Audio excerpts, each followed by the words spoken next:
Sejam muito bem-vindos ao Fator Replay, o seu podcast de joguinhos e videojogos. Eu sou o Ângelo e eu estava obcecado. Eu passava 80% do tempo falando sobre Elden Ring e nos outros 20% torcia pra alguém falar sobre ele pra eu poder falar mais. Oi, eu sou o Renofoca e o verdadeiro vilão do Elden Ring é o servidor, porque ele não deixa você invocar ninguém, ele quer que você se foda. Ontem a gente apanhou. A gente apanhou pra caramba, isso que eu ia falar. Nossa. É pior do que ver You Died é Fail to Summon Companion. Eu sou o Muri e eu posso colocar na minha carteirinha de gamer que eu platinei Elden Ring. Olha isso. Estamos aqui com um profissional na área, por favor, me respeita. Mentira, gente. Só platinei mesmo porque eu sou doente. Carteirinha gamer renovada. É isso aí. Aquela imagem, tipo, imposto de renda declarado, sabe? Carteirinha gamer renovada com carimbão em cima. Eu sou o Daniel Coutinho e o que falta para Hidetaka Miyazaki ser o maior da história? Tudo. Mentira, adoro ele. Adoro, nunca critiquei.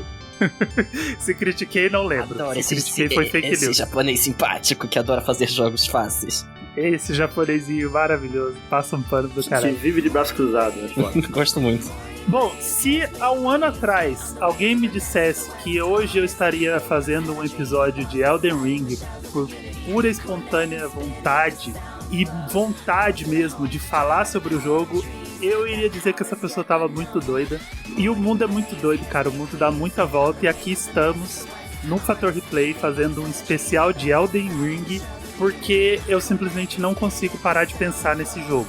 Então a necessidade desse especial se faz, e é claro, para um episódio de Elden Ring, para um episódio de Souls, não tinha outra pessoa para trazer para esse episódio que não fosse o Souls Guy, né? O Souls Master, o cara Souls, o sexta Souls em pessoa. O primeiro From Fan. O primeiro From Fan, cara. Ele criou o From Fandom.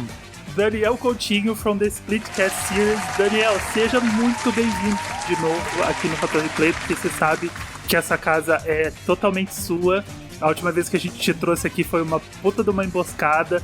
A gente fez um bullying com você, então hoje é a nossa redenção. Verdade. Hoje o episódio é sobre você, pra gente se redimir daquela emboscada que a gente deu em você. Seja muito bem-vindo, meu querido. É muito bom ter você aqui sempre. Muito obrigado. Eu te agradeço. É sempre bom gravar com vocês, falar de joguinho da From Software é sempre uma delícia. Já queria baixar as expectativas aí, que tem outras pessoas aí que sabem mais do que eu comecei. Inclusive, é um negócio até engraçado que, assim, as pessoas me veem como fã de jogos da From Software, mal sabem elas que eu comecei a jogar jogos da From Software faz, sei lá, 4 anos.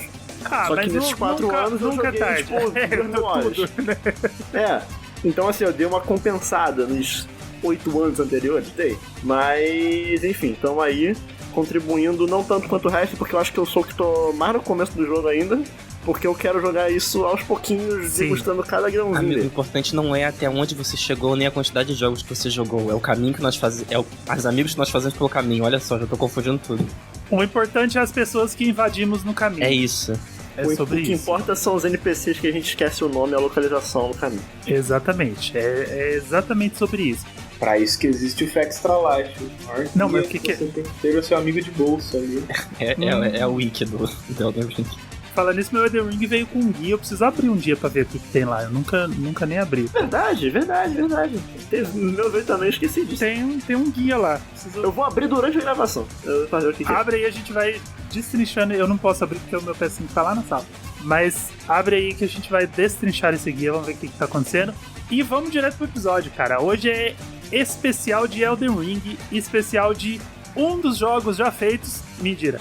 Um dos grandes jogos do ano. Eu ainda tenho muita coisa aí pra analisar esse ano. Não vou colocar ele tão lá em cima por enquanto. Essa porra desse jogo tá atrasando tudo na minha vida. Não na minha lista ainda, calma. Vou respirar, eu tô completamente fascinado, mas ainda tem muita coisa esse ano. A lista do Hot vai ser complicada de montar.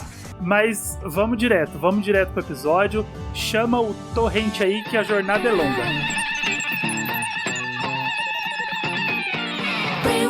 Cycle, got hike, collect, select, show me your best set. Crystal blisters, it's all over now. Psycho game, just like you're not anymore. Candy canes.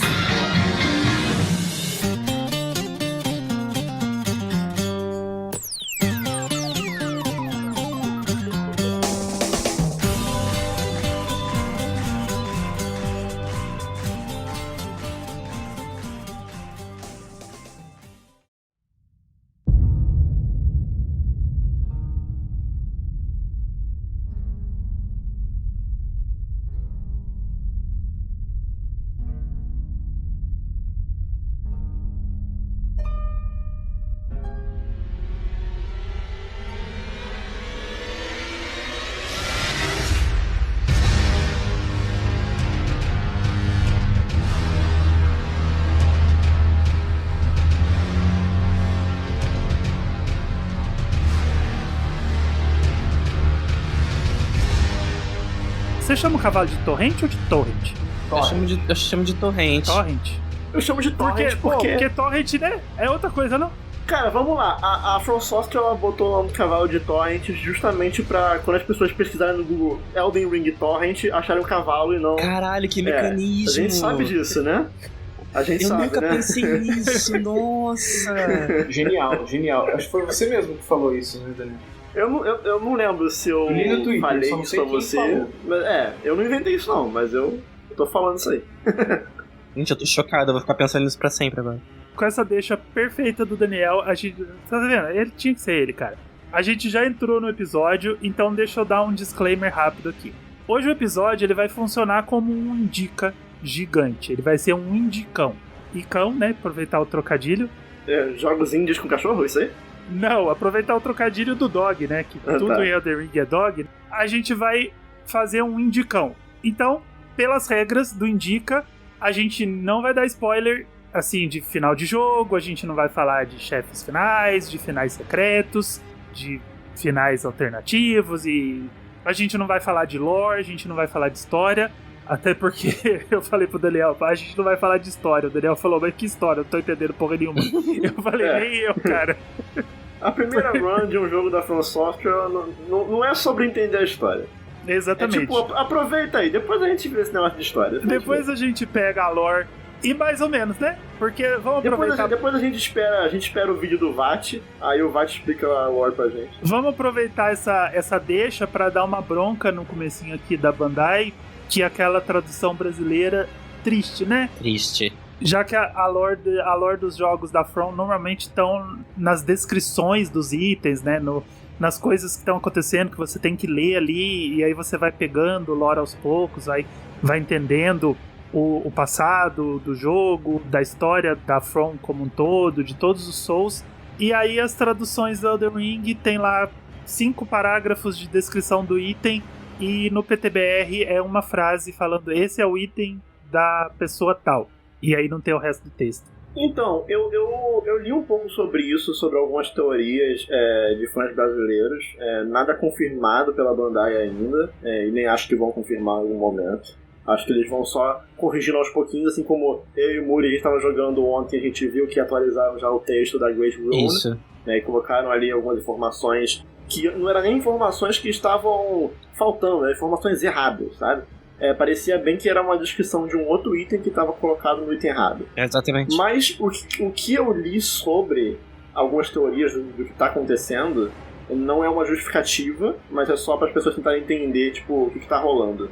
Aparentemente, né, além dos tradutores terem recebido muito dos textos para traduzir sem contexto, provavelmente numa planilha do Excel. Então, tipo assim, acontece casos de chess virar baú e tá se referindo a chess de peito. Então, né, você vê claramente que é uma pessoa que ela não tem o contexto do que ela tá traduzindo. Sim. Né? E aí, eu não colocaria a culpa nem no tradutor em específico, não, colocaria de forma a culpa na publisher.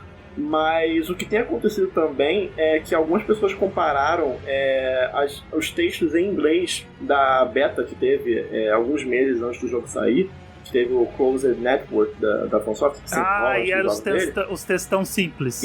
Exato, os textos em inglês, durante a beta, eles estavam bem mais simples, faltando muita informação de lore. Até porque, como as pessoas estavam jogando só um pedaço do jogo, não tinha muito como você ficar metendo lore ali, porque era coisa muito... Era um pedaço da história do jogo, sabe? Então, tipo, aparentemente os textos da tradução final do jogo em português foram traduzidos em cima do arquivo da beta. Eu queria deixar aqui a minha experiência como pessoa que conseguiu testar o Elden Ring antes do lançamento, né, pra fazer review, cópia de imprensa. Muitos dos erros de português, né, erros de tradução em si, eles estavam, a equipe da Bandai BR, né, estava ciente deles e já estava corrigindo. Só que a maior questão que ficou é que, por exemplo, a From Software ela é muito famosa por mandar jogo pra review, pra jornalista e tal, com um embargo muito apertado, né, com um tempo muito curto pra você testar o jogo, essencialmente pra não vazar spoiler. Basicamente, eles pedem lá que você não fale muito além do que o jogo te permite, pra você não dar spoiler, pra não chegar nos chefes mais importantes, enfim, aquela coisa toda. Então a gente que testou, a gente só teve essencialmente um final de semana pra testar o jogo. Então eu acredito que a equipe brasileira da Bandai também recebeu o jogo muito apertado para fazer a tradução. Então eu entendo esse lado deles, mas assim, já vai fazer um mês que o jogo tá entre nós, né? Então eu espero que eles lancem aí um patch um pouco mais rapidinho pra ajeitar essa tradução, porque isso perde muito a essência do Elden Ring. Sim, né? Porque, pô, agora o pessoal já tá jogando, dava pra dar uma corrida nessa tradução, né? Pegar o que tá faltando, contextualizar os tradutores, né? Não só mandar um spreadsheet vago e aí umas palavras soltas. E aí rola o lance que o Daniel falou lá, que todo mundo zoou no Twitter do chest, né? Do baú, mas tava falando de peito, porque tava montando o personagem. Sim. Então é total sem contexto, sabe? Porque se você visse que era assim, arms, legs, chest, você traduzia como peito, né? Como peitoral. Mas não, provavelmente veio uma folha, ó, traduz aí, chest. Às vezes em ordem alfabética, né? Tipo, você não sabe a... tipo, é um jogo né? É um jogo num mundo mágico com espadas e itens e baús. Não, aí a pessoa existe, pá, e baú. Tem baú, né? E tem chest no sentido então, de baú. Exatamente, é um jogo que tem baú adoidado. E aí você pensa, tá, então beleza, baú. Também faz parte do contexto do jogo e da lore do jogo. E aí a pessoa fala, então é isso, né? Vambora. Mas tá aí, puxamos a orelha, porque vai ser só isso, cara. Críticas... Não, depois a gente tem mais uma, mas a gente entra nisso depois. Isso já é uma crítica direta pra From. E aí, se eles estiverem ouvindo... Miyazaki, estamos de olho em você. Miyazaki, a gente... Se o Miyazaki estiver de braço cruzado ouvindo o podcast aí... Miyazaki, se prepara que a gente tá indo pra você, cara. A gente tá indo te pegar. Acabou pra tu. Mas essa a gente vai entrar já. Vamos falar de coisa boa. Iogurteira top term. Daniel, você tá indo devagarzinho, mas vamos nesse devagarzinho aí, vamos ver até onde você foi. Qual é que é, Daniel? O que você tá achando do primeiro Souls, o primeiro From Software game de mundo aberto, assim? Porque, pô, aquele mundo, cara, eu tô completamente fascinado. Cara, assim, ó, vou te falar, ó, eu fui a pessoa que... Eu acho importante até contextualizar um pouquinho o antes, né? O antes do lançamento do jogo. Eu era uma pessoa que eu tava na expectativa, assim, eu acho que eu nunca estive tanto na expectativa por algo. Não é tipo um jogo, filme, livro, qualquer coisa. Eu acho que, tipo assim, eu nunca tive tanta expectativa por algo. Então, assim, a partir do momento eu decidi não pesquisar mais nada na internet, então saiu o trailer de história ali no The Game Awards, eu não vi. Eu parei de ver tudo, absolutamente tudo, porque eu não queria saber mais nada. E quando eu comecei a jogar, eu vou te falar que eu demorei pra acreditar que realmente era um jogo aberto, mundo aberto, sim, sabe? Eu espero tipo que assim, você... porque a minha expectativa era, vão ser áreas abertas, né? Mas essas áreas vão ser interconectadas por um caminho linear. Eu achava muito que ia ser uma pegada bem Dark Souls, só que bem mais expandida ali, né? Porque o Dark Souls, ele não é um mundo aberto, mas ele é um mundo interconectado em todas as suas pontas, né? Pelo menos as partes que são bem feitas, né? Tem, né, Lost Island, né? Mas tem, assim, eu achava que seria mais nessa pegada, sabe? Tanto que quando eu comecei a jogar, a primeira coisa que eu fiz foi ir pro castelo. Tipo, eu pensei, é mundo aberto, mas não é tão aberto assim. Tipo, vai ter uma areazinha aqui e ali pra eu ir, mas é um caminhozinho aqui, né? Cara, aos poucos eu fui entendendo o que era o jogo, e foi um bagulho meio mágico, né? Porque, óbvio que é uma comparação preguiçosa, óbvio que não foi o jogo que fez isso, mas quando eu fui começando a entender que a mentalidade que eu teria pra jogar o Elden Ring era similar à mentalidade que eu tinha quando eu tava jogando Breath of the Wild, de ir pra qualquer lugar, ali eu fui começando a entender o que o jogo queria de mim, sabe? Sim. Que ele era muito mais um Dragon's Dogma do que propriamente um Dark Souls, sabe? Por mais que o Elden Ring ele tenha muito da filosofia de Dark Souls por trás dele. Eu acho que assim, o Elden Ring em si, ele não cria muita coisa em cima dos jogos da From. Eu acho que muito do que tá no Elden Ring são coisas mecânicas e designs que a From já fazia nos seus jogos. O Elden Ring meio que juntou tudo e expandiu aquilo, sabe? Sim. Então, começar a jogar e aos poucos entendendo, e a cada 10 minutos eu falava, não, eles não fizeram isso. Não, eles não fizeram isso. Foi uma das experiências mais fodas que eu tive com videogame, sabe? Assim, Esse jogo eu não terminei ele ainda, mas beira um impossível ele não ser o meu jogo do ano. Eu imagino. E assim, tá tudo bem comparar as coisas com Breath of the Wild, tá, gente? O Breath of the Wild, ele não inventou o videogame, ele não inventou o mundo aberto, ele não inventou a grama, né? Mentira, a grama ele inventou sim. Ele mas só que a paisagem vista, o horizonte visto da montanha. não inventou o herói em cima da montanha, o penhasco, afasta a câmera, não inventou nada disso. Só que ele fez isso de uma forma que nenhum outro jogo fez, sabe? Então, tudo bem comparar. E o Elden Ring, ele tá basicamente fazendo a mesma coisa. Eu lembro de conversar com o Daniel, e o Daniel tava bem cético em relação a quão aberto esse mundo seria. Ele já falou disso agora, e a gente teve umas conversas sobre isso, né? Eu falei, poxa, mas... Eu virei pra ele e falei, você acredita mesmo que vai ser um mundão aberto? Ele falou, não, vai ser assim, uma coisa interconectada, igual ele falou, ampla, né, pra você explorar, mas não acho que vai rolar abertão, não, nível Breath of the Wild. A gente falava desse jeito mesmo. E é nível Breath of the Wild. É um jogo que você começa numa caverna e de repente você sai dessa caverna e aí é um mundo pra você explorar. Você vai pra direita, você vai pra esquerda, você vai pra frente, você vai pra trás de onde você tava. Qualquer lugar, literalmente qualquer lugar. O Daniel falou que ele foi direto pro castelo. Eu só fui pro castelo semana passada. Eu tô jogando o jogo há basicamente um mês. E eu fui pro castelo semana passada. Então, é uma sensação assim. O Daniel, ele tava bem encantado com isso, né? Porque é da série favorita dele, dos jogos que ele tá acostumado a jogar. E eu tava simplesmente pensando, poxa, que legal, sabe? Porque eu já tive isso em Zelda. Eu já tive isso no Breath of the Wild. E agora eu sei exatamente o que fazer. Sabe, eu sei exatamente pra onde que eu posso ir, que é literalmente pra qualquer lugar. E se a coisa esquentar em um determinado lugar, eu sei que eu posso simplesmente ir na direção contrária, sem parar, sem destino, e eu vou chegar em outro lugar totalmente diferente, que vai me dar uma experiência totalmente diferente, e depois eu volto pra esse lugar que me deu problema pra resolver o que eu deixei pendente, né? A gente tava jogando online ontem, e aí eu tenho um ponto de graça liberado numa área lá embaixo, que é super perigosa, né? O Daniel falou, mas porra, como que você chegou aqui? Você achou algum teletransporte? Eu falei, não, eu vim andando, né? Porque se você contar a run que eu fiz no Wii U, eu tenho basicamente 900 horas de Breath of the Wild. Então eu sei o que fazer num mundo totalmente livre, sabe? Num mundo totalmente aberto. Eu simplesmente vou andando e vou tentando, e vou morrer e volto, tento de novo, e vou tentando. E eu vou desbravando esse caminho até eu chegar onde eu quero. Então eu cheguei naquele ponto de graça simplesmente andando. E o lugar realmente é um lugar bizarro, que os bichos começam a jogar magia em você. Aí tem uma hora que você é atacado por uma horda de cachorros, zumbis, e vem um pássaro. E aí é uns bichos bizarros que uma mordida eles te matam. Mas eu simplesmente fui andando pra aquele lugar e eu liberei aquele... Kaelid é um bagulho bizarro. É, tipo assim, bizarro, é bizarro. Lingrave é o Novo Testamento, Kaelid é o Velho Testamento. Kaelid é duro. Eu queria falar que esse jogo faz um negócio melhor que Breath of the Wild, e é o fato de eu não ter largado ele.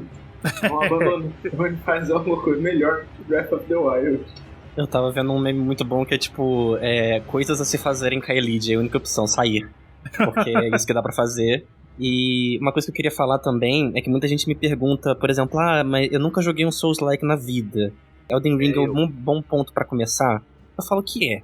Porque por mais que ele seja um jogo muito grandioso, e assim, isso, ele se inspirou muito em Breath of the Wild, esse nome, meu Deus do céu. Porque ele é muito... É difícil, eu também engasgo. Ele é muito grandioso, você pode fazer muita coisa, você é muito livre, então você tem muita coisa pra prestar atenção. Para um jogador iniciante, isso pode ser um pouco... Como é que é a palavra em português? Mas em inglês é overwhelming, tipo, é um pouco surpreendente demais, sabe? Muitas informações. Tem muita gente que tem dificuldade com o Breath of the Wild exatamente nesse sentido. Sim. Eu sempre falei que o Breath of the Wild ele é um ótimo primeiro Zelda. Porque você tem liberdade, você vai conhecer um monte de mecânica de outros jogos, você pode fazer exatamente o que você quiser. Só que esse fazer exatamente o que você quiser... pega pra algumas pessoas. O Animal Crossing faz a mesma coisa. Eu já recebi muita mensagem de gente falando como que eu jogo Animal Crossing? E é uma pergunta que não tem resposta, sabe? Porque não dá pra ensinar a jogar Animal Crossing, assim como não dá pra ensinar a jogar Breath of the Wild. E eu acho que não dá pra ensinar a jogar Elden Ring, porque eles são jogos que eles te dão uma liberdade tão grande, mas tão grande, que eles literalmente eles não querem te ensinar nada. Eles não querem que você tenha um roteiro, eles não querem que você tenha um rumo. O Breath of the Wild ele ainda é bem mais direcionado nesse sentido. Vamos entrar nessas comparações. Hoje a gente vai abusar dessas comparações, então se prepara. O Breath of the Wild ele é um pouco mais direcionado nesse sentido, porque quando você sai ali do platô, ele te dá um direcionamento muito claro para você ir para Kakariko, Hateno. Dali você já faz todas as beasts em sentido anti-horário. Então você vai fazer Zora, Goron, Rito e Gerudo numa ordem muito óbvia, de progressão muito boa, e aí você tem um direcionamento, entre aspas, para você fazer a sua primeira run. O Elden Ring, ele é muito mais filho da puta nesse sentido, porque tudo que ele faz é, entre uma graça e outra, colocar tipo um raio dourado apontando para onde que você tem que ir. Tipo, ó, vai naquela direção ali. Só que tipo, vai, né, se você quiser, mas é só uma luz. Não tá dizendo o que você vai encontrar lá. O Zelda fala, vai pra Kakariko, fala com a Impa, vai pra Hateno, pega o upgrade do Slate, sabe? Ele vai falando o que você tem que fazer. O Elden Ring, ele põe uma luz dourada na direção do infinito, do horizonte, e aí você pensa, poxa, será que eu tenho que seguir essa luz dourada ou eu posso ir pra direção contrária? Então, essa abertura do mundo pode sufocar a pessoa, e aí ela acaba se perdendo e abandonando o jogo exatamente por desinteresse de não conseguir manusear esse mundo, né, de uma forma pode ser frustrante eficiente. em algum ponto. Sim. Mas esse jogo é epítome do tentativa e erro. Então assim, vem pra cá. Não. Então o jogo vai falar pra você, não, você não tem que vir por aqui, mas você vai falar isso da maneira pior. Não, o Elden Ring, ele tem um problema que ele não fala. Assim, não é um problema. Não foi um problema pra mim, não é um problema pra muita gente, mas ele não fala muita coisa. E tá tudo bem, assim, ele deixa você descobrir e ele fala uma coisa óbvia. Se você ficar preso num chefe, não fique estressado. Tipo, se você ficar preso num boss de campanha, vai fazer outras coisas, sabe? Você tem o mundo inteiro pra explorar e isso é a parte boa. E ele não te prende, sabe? Ele não te obriga a matar nenhum chefe, ele não te obriga a fazer nada pra progredir, sabe? Você pode simplesmente ir na direção contrária pra grindar, fazer o que você tem que fazer e depois você volta e aí você resolve os seus problemas. Sim. E aí a gente entra no que o Muri falou no começo, né? De ser o primeiro Souls. Eu cheguei a falar do jogo e aí não, rapidinho, mas só antes de você entrar nesse ponto do primeiro Souls, que eu também tenho coisa pra falar sobre ele. Opa. Deixa eu só colocar só um ponto de vista aqui. Sempre. Sobre a questão da comparação com Breath of the Wild, tipo assim, eu acho que a comparação ela é bem-vinda, como dois jogos que te dão muita liberdade pra você ir pra onde você quiser e não te guiam muito em relação à progressão da história e quest. Mas eu não usaria justamente a palavra inspiração quando tipo, Elden Ring se inspirou em Breath of the Wild. Não porque não mas pode, isso de jeito nenhum. Não, então, é só porque, como eu tava falando antes, o Elden Ring, ele não pega nada que já não esteja nos jogos da From Software, sabe? Porque eu acho que o meu grande ponto, assim, do porquê eu tô maravilhado com o Elden Ring é justamente pelo fato dele ser uma evolução de tudo que a From Software já fez. Sim. Né? Então, por exemplo, eu ouvindo vocês falando, tipo, o jogo não te fala pra onde ir, você vai por aqui, não é esse caminho. E o jogo não te fala, você tá livre, vai pra onde você quiser. Dark Souls é assim. Você começa Dark Souls, você vai jogar no Firelink Shrine, você pode ir para as catacumbas, você pode ir para New London Ruins, ou você pode ir pro Burgo dos Mortos-Vivos. E o jogo não te fala quando você tem que ir. Então, assim, ele é uma grande evolução do que é os Dark Souls, sabe? Sim. De você ter várias áreas e você mesmo vai dentro do seu caminho. Por exemplo, eu tô num momento que eu fui pra Kaelid. Eu decidi, vou pra Kaelid agora. E eu tô, tipo assim, eu fiz quase tudo em Kaelid, só que agora que eu percebi que talvez eu esteja fazendo Kaelid meio cedo demais, sabe? Se bobear uma outra área, mais pra cima ali, era uma área que eu deveria ter feito antes de Kaelid. E o que então, ele faz é um você jogo pensar que te dá isso? liberdade. Daniel, peraí. O fato de eu ter... Vamos entrar agora. Vai, repete, Por que você acha que quando você chega na área, e o que fala pra você, o que acontece que faz você pensar, puta, não devia estar aqui? Porque você tá conseguindo passar. As coisas Sim. estão andando. Então, é porque assim, primeiro que se você chegar numa área e você morre com um kill, acho que já é um bom indicativo. Eu acho que uma boa pista. Se você morreu pra um rato, acho que é uma boa pista. Isso não deveria estar ali. Mas tem muito isso de, tipo, alguns inimigos se repetem em áreas diferentes. Então você consegue ver o nível daquele inimigo em diferentes áreas. E aí eu sentia que eu tava sofrendo pra matar aqueles morceguinhos que tem em Lingrave, sabe? Uhum. Tem um Eu forte odeio em os Kyrie morcegos. que Nossa, é cheio merda. daqueles morceguinhos. Os morcegos são muito chatos, que- pelo amor de Deus. Mas é o morcego que dá o veneno foda, né? Então, mas os dois estavam um pouco mais... Eu tava sentindo que ao invés de dar 2 golpes pra matar, eu tava dando 4, 5. Enquanto isso eu fui pra altos platô e tipo, eu tava sentindo que eu tava jogando muito mais de boa. Conseguindo explorar e matar todo mundo muito mais de boa, sabe?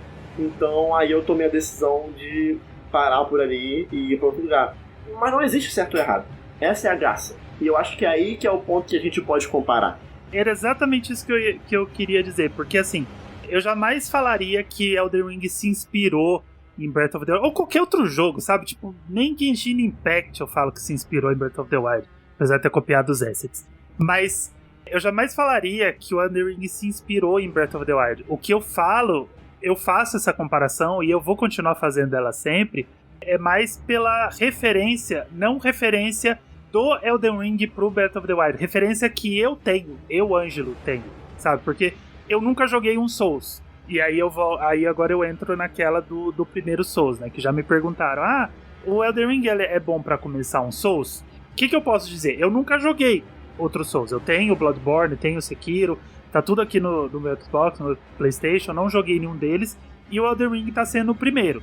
A referência que eu tenho desse tipo de gameplay que o Daniel acabou de descrever é o Breath of the Wild, porque ele faz exatamente a mesma coisa. Ele te joga no mundo, você anda para um lado, tem uns inimigos gigantes, você anda para o outro, tem uns inimigos piticos. E aí pode calhar de você ir pro lado dos gigantes primeiro, pode calhar de você ir pro lado dos piticos primeiro, e aí você recalcula a sua rota dependendo de onde você foi. Essa é a referência que eu tenho. Então quando eu cheguei no Elden Ring, eu me senti em casa, totalmente em casa. Por isso eu tô tão fascinado por esse jogo, porque a referência que eu tinha era uma referência que vai funcionar pra eu conseguir fazer as coisas andarem no Elden Ring. Claro, é muito diferente, porque, assim como o Daniel falou, eu morro com um hit em qualquer lugar. Não é só em Caelid, eu morro com um hit em Lingrave, porque eu tava explorando os lugares e eu comecei a grindar nos lugares que os bichos, ou eu não podia deixar os bichos relar em mim de jeito nenhum. Eu tinha que... A sorte que eu tô fazendo build de mago, os puritanos aí que se mordam, tô nem aí, tô nem um pouco preocupado. Eu vou full mago o jogo inteiro, eu quero... Não pode dar ouvido pra fã de From Software, vai não. se ferrar. Do meio do jogo pro fim, eu quero já não tá relando nos bichos. Eu quero matar todo mundo de longe. E foda-se, esse é o jeito que eu vou jogar. Hoje não quer combate Wi-Fi. Eu quero. Gente, eu eu mesmo combate quebrei o jogo, eu tô usando... As pessoas falam assim, não, porque uma katana lá específica, a Véu da Lua, ela é a arma mais OP do jogo. Eu estou usando 2. Por que não? Oh, perfeito. Eu e o Muri, a gente tá disposto a quebrar esse jogo. Não, o Muri já quebrou, porque nossa. o Muri já tá no New Game Plus Plus, mas eu tô pegando item e roupa com o Muri pra quebrar também. Mas quem tem tempo pra ficar sofrendo hoje, gente? Tem muito jogo aí pra jogar ainda. É, gente. O Ângelo tá seguindo as recomendações da OMS até hoje aí e tá mantendo a distância dos Mantendo a inimigos, distância dos entendeu? inimigos, exatamente. E aí, é isso, sabe? Breath of the Wild é a referência que eu tenho e é uma referência boa e funcional pro Elden Ring, porque eles vão funcionar basicamente da mesma forma. Sabe, eu não tô falando que ele se inspirou no Breath of the Wild, jamais falaria isso. Eu acho muito legal, ainda quero ouvir mais sobre o que ele trouxe dos outros jogos Souls. E aí a resposta que eu tenho pra quem nunca jogou um Souls é sim, o Breath of the Wing, ó. o Breath of the Ring, a resposta é sim. O Elden Ring é um bom primeiro Souls. Principalmente se você gosta de Breath of the Wild, porque você vai saber o que fazer, sabe? Ou você nunca jogou, nunca se interessou por Breath of the Wild. Se você gosta de um mundo aberto, de um jogo que te dá liberdade pra fazer o que você quiser, se isso não vai te dar uma ansiedade, se isso não vai te dar uma sobrecarga, se você quer ser se você quer que o jogo te dê um direcionamento, se você quer ser direcionado pra um caminho durante o jogo, eu acho que você não vai gostar de Elden Ring. Então é uma coisa ali que você já tem que pensar 2 vezes. Mas se você, entusiasta dessa liberdade, se você acha que ir pra qualquer lugar é uma coisa que vai te atrair, o Elden Ring é um bom primeiro Souls exatamente por isso. Porque você vai chegar num chefe, o chefe é bizarro, ele tem 50 braços, ele tem 50 armas, ele tem um braço de dragão que cospe fogo, e aí você fala assim, tipo, foda-se, eu não vou matar esse chefe agora. Você vai na direção contrária e procura outras coisas, procura um grind, procura o que fazer. Quando você chegar nesse chefe de novo, 30 níveis depois, você não vai matar ele com facilidade, você vai continuar apanhando dele, mas você vai ter um pouco mais de know-how, você vai ter um pouco mais de conhecimento de como as coisas funcionam pra dar uma surra nele depois de morrer umas 10 vezes. E isso eu acho super divertido, cara. Eu achei que isso fosse me afastar de um Souls, sabe? Tipo, eu falei, cara, depois de morrer 5 vezes por um chefe, eu vou desistir desse jogo. Eu fico tentando, e eu vou apanhando, eu vou pra outro chefe, depois eu volto e falo, agora eu vou te matar, seu desgraçado. Eu assino embaixo de absolutamente tudo que o Ângelo falou. E tá sendo tão gostoso, sabe? Eu nunca imaginei que eu fosse gostar disso. E aí eu vou até me contradizer, porque eu tava falando há 2 episódios atrás, no episódio do Xenoblade, que eu sou contra grind. Mas veja bem, né? Veja bem, vou passar um pano aqui. Cara, eu tô nem amando... todo grind. Nem todo grind, cara. Eu tô amando grindar em Elden Ring porque eu não sou obrigado a grindar num lugar específico. Eu posso grindar literalmente aonde eu quiser. E tem muitos lugares muito legais pra fazer uns grinds muito divertidos e muito absurdos. E mesmo que o grind não seja tipo, 100 mil runas, 200 mil runas, eu achei um grind tão gostoso que é lá em Caelid mesmo, onde você é atacado por uma horda de cachorros gigantes, e a hora que você tá chegando, vem uns cavaleiros, eles surgem do nada, e eles começam a brigar com os cachorros. E aí você fica em cima de uma pedra, eles ficam lutando entre si, e todos que vão morrendo vão te dando runa, vão te dando experiência. E eu tô amando grindar ali, cada vez que eu faço, eu ganho 8, 9 mil. É pouco, mas pro começo do jogo, eu já fui ali pra Caelid logo no começo, cada vez que eu grindava, eu ganhava 2 níveis. Então, pra mim, tava ótimo, eu tava me divertindo. Agora, o meu nível já tá custando 15 mil. Então eu tenho que fazer pelo menos 2 runs desse grind pra subir um nível, já não tá mais valendo tanto a pena. Mas, por exemplo, se eu tô com... eu preciso de 15, eu tô liberando 10, eu vou pra esse lugar, porque eu sei que eu vou conseguir chegar em 15. E é divertido, porque você fica lá parado, os bichos vão se matando, e você vai vendo ele se matar ganhando experiência. Você só tem que atrair um pra perto do outro. E aí você vai descobrindo, sabe, essas formas de grindar. Então, tipo, tô passando pano bonito pra grind por causa de jogos Souls da From Software, cara. Eu tô completamente fora de mim. Assim, alguns RPGs, o grind é meio que parte da experiência. E eu diria que no Elden Ring, assim...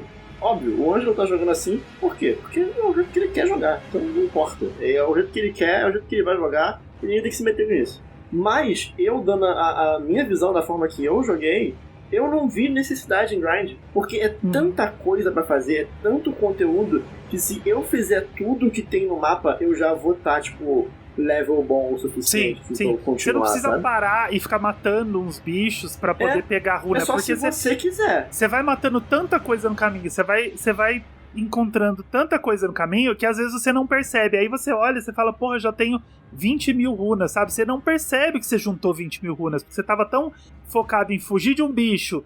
Aí você tá fugindo de um bicho, aparece outro. Aí você fala, então vou matar esse. Aí você conseguiu, mata o anterior. Mata 2 cachorros, mata 3 lobos, mata um morcego. A hora que você olha, você tá com 20 mil runas. E aí você fala, porra, da onde veio isso? Cara, que saudade de quando eu precisava de 20 mil runas pra upar meu nível. Isso aqui. Eu tô ouvindo essa conversa agora, tipo assim... A runa do Muri já tá o leilão da Glória Groove, cara. Já chegou no 1 milhão. Não, eu já tô na queda, assim, da Glória Groove. Eu já tô no... já caí. Cara, o Muri precisa vencer um Big Brother pra upar o nível. Quando chegar no 1 milhão, a gente conversa lá atrás. Pode ir lá atrás que o Muri já tá lá, cara. Porque... gente, sério, eu preciso de 250 mil. Ele tá 6 meses orientado na nossa frente. Um nível, cara. O Muri tá bufadaço, cara. A gente tava jogando ontem, né? A gente entrou numa partida multiplayer. E aí eu fui matar o Godric, né? O Godric é um dos primeiros chefes do jogo. Todo mundo já deve ter ouvido falar dele na internet, tá todo mundo falando. Um dos do primeiros, Godric. mas depende. Depende pra que lado você foi. Porque eu cheguei no Godric no level 50. Então, tipo, ele não é um dos primeiro primeiros. Nossa, ele derreteu. Ele é um dos primeiros da campanha, né? Vamos dizer assim, obrigatórios da campanha. Então, também depende. Não, Porque aí o Daniel falou... A campanha tem uma ordem que você precisa seguir. A campanha ela tem um roteiro que você tem que seguir ali os bossezinhos bonitinhos. Mas é só a campanha mesmo, o resto não. É, assim, tem que... É um termo forte, porque você consegue ir pra Liurnia sem matar o Godric. Sim, mas você... Então, em teoria, você consegue matar o resto sem matar o Godric. Daniel ensinou um atalho pra gente. Tem um atalho ali. Eu descobri esse atalho sozinho, mas quando eu fui pegar, eu fui invadido. Sem fazer o castelo, você consegue ir pra Liurnia. Mas é porque... Mas tem um momento da história mais na frente que você vai precisar da runa do Godric. É. Então você vai ter que matar o Godric de qualquer jeito. A ordem em si, eu acho que não importa. Aí você já chegou lá meio forte, aí você volta e dá uns tapas nele com mais facilidade, né? É, sim, você oblitera ele. É normal. Então, e aí entra no que eu tava falando, né? A gente jogou ontem, né? Aí eles entraram no meu mundo, né? Porque como eu sou café com leite, eu preciso de ajuda. Preciso de runa. E aí o Daniel e o Muri entraram no meu mundo e a gente foi atrás do Godric. Mano, chegou lá, cara, eu não cheguei perto do cara. O Muri dava uns tapas nele, a barra ia descendo assim, tipo, pedação, assim. Era uma pizza, 8 pedaços, acabou.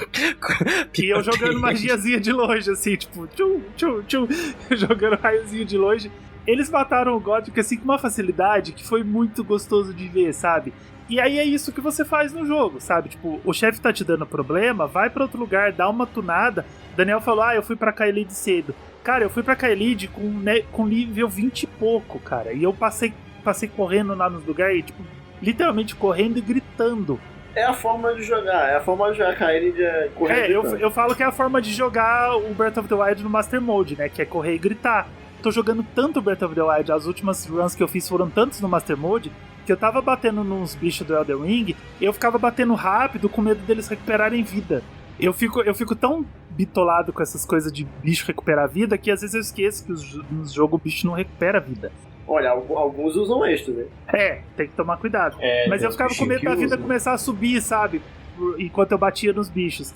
E aí eu fiz isso, eu fui pra Caelid cedaço, cara. Era 20 e pouco o meu nível. Tanto que eu cheguei nessa briga dos cachorros com os cavaleiros, eu subia 2 níveis cada vez que eu fazia essa runzinha. Então, o jogo é isso, ele vai te dar um mundo pra você andar livremente, explorar, fazer o que você quiser, ir pro lado que você quiser. E eu queria dizer, cara, como esse mundo é fascinante. Como ele é cheio de coisinhas e segredinhos. E você tá andando, aí de repente... Aí você acha uma caverna. Tipo, do nada. Tá aí você fala, brota um dragão na sua cara cuspindo fogo. Pô, cai um dragão gigante em cima de você, né? Cara, todos os jogos da From traz esse sentimento. E o Elden Ring eu acho que foi o que mais trouxe. Que é o sentimento de... Não é possível, eu fui a primeira pessoa da história que descobriu isso aqui. Só que aí você vai ver e é um negócio meio que quase que obrigatório pra você fazer, sabe? Todo mundo tá fazendo. Só que é aquele sentimento de descoberta que você fica tipo, não, isso aqui eu descobri, isso aqui mais ninguém sabe isso aqui. Uma coisa muito legal, uma experiência muito legal que eu tive testando o jogo antes do lançamento é que eu não tive ajuda de wiki, né, quando tava fazendo review, porque, né, ninguém tava jogando o jogo ainda oficialmente. Então foi muito sentimento disso de descobrir as coisas, eu fiquei tipo, meu Deus, era pra eu estar aqui, não era pra eu estar aqui. 45 horas, eu abri o wiki a primeira vez essa semana, porque eu tava meio precisando pegar alguma arma. Eu sentia que eu tava perdendo muita coisa. Eu jogo sempre... A primeira vez eu jogo blind, 100%. A primeira vez que eu abri o wiki foi essa semana pra olhar uma coisinha pontual, assim. Mas não... Eu tô tentando me abster ao máximo possível. Eu uso o wiki na primeira run. Na verdade, eu tô usando o Elden Ring pra lembrar o nome e a cara dos NPC. Isso também é importante. Porque eu tô lá numa quest, aí o NPC fala, não, vai falar com o Joãozinho. Eu fico, cara, mano, como é que é o Joãozinho, cara? Eu não lembro da cara do Joãozinho, porque aí assim... Você vai ver, tem o Joãozinho, tem o Joãozão, tem o João Lídia, tem o João Gás, tem o... Posso fazer uma crítica importante, mas isso é uma crítica ao George R.R. Martin, porque isso foi culpa dele. Porque Elden Ring tem 50 bosses com nome igual. Todo mundo com nome igual. Você tem, tipo, Godric, Godfrey, Godruco, Todo mundo é Godric. Godricious, Godland. Você tem tipo 50 Godrics, você tem 50 Godfrey, você tem 50 Radan, você tem 50 bichos com o mesmo nome. Isso é uma culpa do George R. R. Martin, que isso acontece em Crônicas de Gelo e Fogo. Ele não tem criatividade pra fazer nome. Só queria dizer isso mesmo. Mas posso trazer uma curiosidade? Por favor. Se você pegar os demigods Godric, Radan, Renala e Morgoth, George R. R. Martin, né? as iniciais fazem as iniciais do George R. R. Ai, Martin. que ódio, Achei cara. muito babaca isso. Que velho safado, mano. Ele tá fazendo isso ao invés de escrever o final das Crônicas de Gelo e Fogo, né? Ele tá fazendo piadinhas, é isso. Tá fazendo trocadilhos do Carilho, ao invés de ir lá escrever os livros. Porque, tipo, o primeiro boss que você mata, ele se chama Margit. Aí, ok, o cara lá que tem a bengala. Mais pra frente, você vai enfrentar o Morgoth. Eu fiquei tipo, mas eu já não enfrentei esse cara antes? Não, é o outro, que muda uma letra. Mas eles têm o mesmo design, basicamente. Tem muito design reciclado, tá, gente? Então se preparem, porque vocês vão ver muito monstro repetido. Inclusive, se você derrotar o Margit sem cair do penhasco, você jogou errado. Tem que cair do penhasco pelo menos uma vez. Tem que cair do penhasco. Eu caía mais Tem que dar 5. um dodge pra trás, você não sabe pra onde você tá indo, você dá um dodge pra trás e cai do penhasco. Tem que fazer isso, senão você jogou errado. E o jogo, ele não tem um menu de quests, né? O Daniel tava falando de quest. Não, e teve aquela polêmica lá com... É tipo você que se vira e você é o Wiki. Então, porque aí o Daniel tava falando, você tem que achar o personagem tal. Cara, você tem que lembrar do personagem tal, né? Porque o jogo não vai te abrir um menu de quest e colocar um pin no mapa onde tá aquele personagem, igual o Xenoblade faz, por exemplo. Teve a polêmica lá dos devs do Horizon, da Ubisoft, criticando Elden Ring, porque tinha essa questão de você não ter uma UI, uma UX decente no jogo, uma user experience, né? Do mapa não ser convidativo, de você não ter controles, de você não saber onde você tá no mapa. Foi uma loucura, né? Assim, eu não desmereço as opiniões deles, porque eles trabalham na área há muitos anos, então se tem alguém próprio pra falar sobre isso, são os profissionais. Mas, ao mesmo tempo, assim, é o jeito do Elden Ring, sabe? É o jeito da From Software de fazer jogo, todo mundo compra o jogo já sabendo disso, todo mundo assina o termo do contrato. E vamos combinar. Presta atenção se o seu jogo tá redondinho antes de criticar o do amiguinho, né? Também tem isso, né? Vamos olhar pro nosso furiquinho antes. Olha só, vamos lá. Eu acho que se o Elden Ring tivesse a proposta de ser um jogo na pegada do Horizon Forbidden West, do Assassin's Creed Odyssey, e não tivesse conseguido entregar uma user experience decente, tudo bem, crítica. Sim. Mas a proposta do Elden Ring sempre foi essa. Entendeu? Uhum. Você critica a proposta, não a execução. Exatamente. Sim. E é isso que eu queria saber. Esse negócio de você não ter esse direcionamento de quests, de personagens, isso é herança, Daniel, dos outros jogos? Você também fica meio Sempre teve. Só que no caso do Elden Ring, eu sinto que se eles tivessem colocado algum questlog, alguma coisa que pelo menos que ficasse registrado ali o que você já fez, o que os personagens falaram, eu não sinto que seria um crime contra a forma de fazer jogos da From Software. Eu não acho que seria tipo fugindo da tradição, sabe? Porque eu sinto que o Elden Ring é o jogo que talvez mais precisaria disso, por ser um jogo mundo aberto. Sim. Né? E tem muito essa questão de você acabar perdendo quest por causa disso, sabe? É muito difícil você conseguir fazer todas as quests, até porque às vezes o personagem fala depois a gente se vê aí, tá? Ele não fala pra onde ele vai. Mas você vai ter que encontrar ele depois. Você vai ter que encontrar ele no mundo aberto, no lugar mundo bizarro. aberto, e às vezes o cara tá no meio do mato ali que tu não sabe onde ele tá. Você tem uma side quest. O cara não fala, me encontra em Vulcano Manor. Não, ele não fala isso. Ele fala, tipo... Não, mas ele vai falar pra você, eu estou indo no lugar quente, alguma coisa assim. Nem sempre. Eu tô fazendo aquela questline do... Da Honey, não. Não, da Honey não. Eu tô fazendo a questline daquele cara que vende encantamento em Round Table, que tem aquele negócio no pescoço. Esqueci o nome dele. E ele só falou, tô indo pra Vulcano Manor não. Tô indo pra Altos Platô. A gente se vê. E tipo, Altos Platô é uma área grande. Tipo, entendeu? Então é muito fácil você não encontrar, ou às vezes você esquecer que ele te falou isso há, 10 horas atrás de jogo. Então, eu acho que poderia ter Mas eu não acho um erro não ter, sabe? Eu acho que é o jeito que eles fazem e pra mim tá tudo certo, sabe? É a proposta.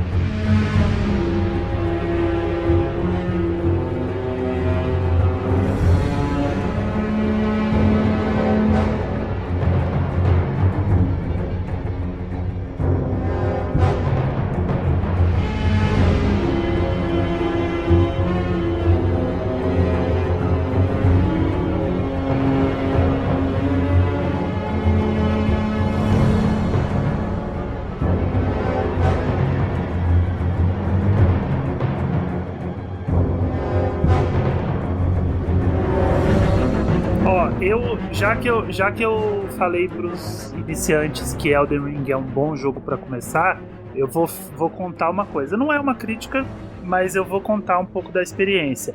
O Elden Ring, e eu imagino que isso seja também uma herança de outros Souls, e aí eu entro numa questão já, é o seguinte: ele é um jogo muito complexo em menus e itens e utilização desses menus e desses itens, tá? Eu já vou deixar isso bem claro aqui.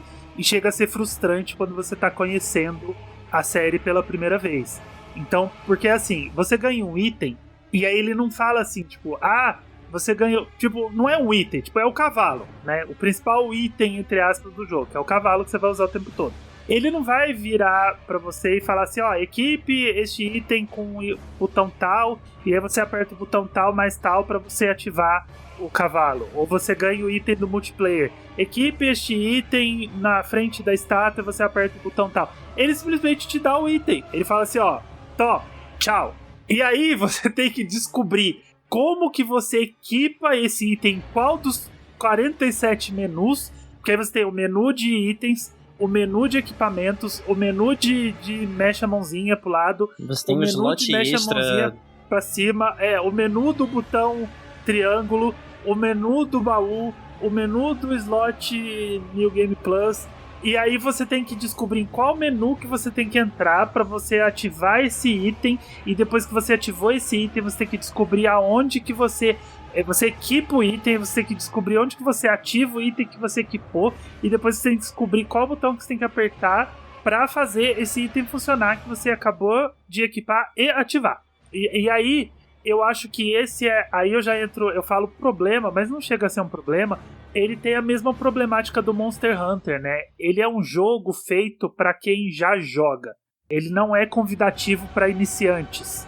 Claro que a gente vive numa época de informação, de comunicação. Eu chego pro Daniel e falo, porra, Daniel, como é que eu faço isso? Ou, porra, Muri, como é que eu faço isso? O Daniel vai e fala, clica no botão tal. Aí eu falo, beleza, pronto, eu não tive um problema com isso. Sabe? Mas seria legal se o jogo me falasse como que algumas coisas funcionam, pra deixar claro que ele está convidando um iniciante a entrar nesse mundo. Nossa, mas eu acho que ele já tem muitas facilidades assim, pra explicar bastante coisa. Aquele monte de mensagenzinha que você vai pegando quando ele te explica a primeira vez alguma coisa, dá pra você consultar no menu. Coisa que nos outros jogos não tinha, né?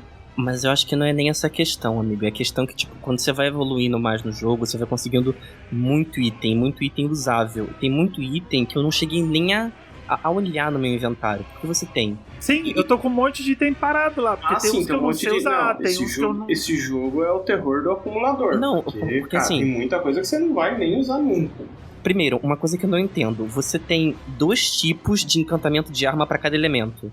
Você tem um encantamento de arma mágico que demora mais pra você colocar na arma, mas que dura mais. Você tem um encantamento rápido que você coloca mais rápido, mas dura menos. Aí você tem isso de todos os elementos, né? Sagrado, elétrico, fogo, gelo, enfim. Aí você tem todos os tipos de pote pra você tacar nos bichos. Então tem pote de fogo, pote sagrado, pote de relâmpago, pote de... E tem o pote com corda. Tem o pote com corda. Aí você tem item pra curar... Scarlet Hot, que eu esqueci agora o nome em português, tem item pra curar veneno, item pra curar paranoia, item pra curar... Então são muitas coisas. É aquilo que eu falei no início, a pessoa fica overwhelmed, porque ela olha aquilo e fica assim, gente, onde é que eu meto isso aqui? Onde é que eu enfio isso aqui? Eu não tenho orifício no meu corpo pra meter tanto item.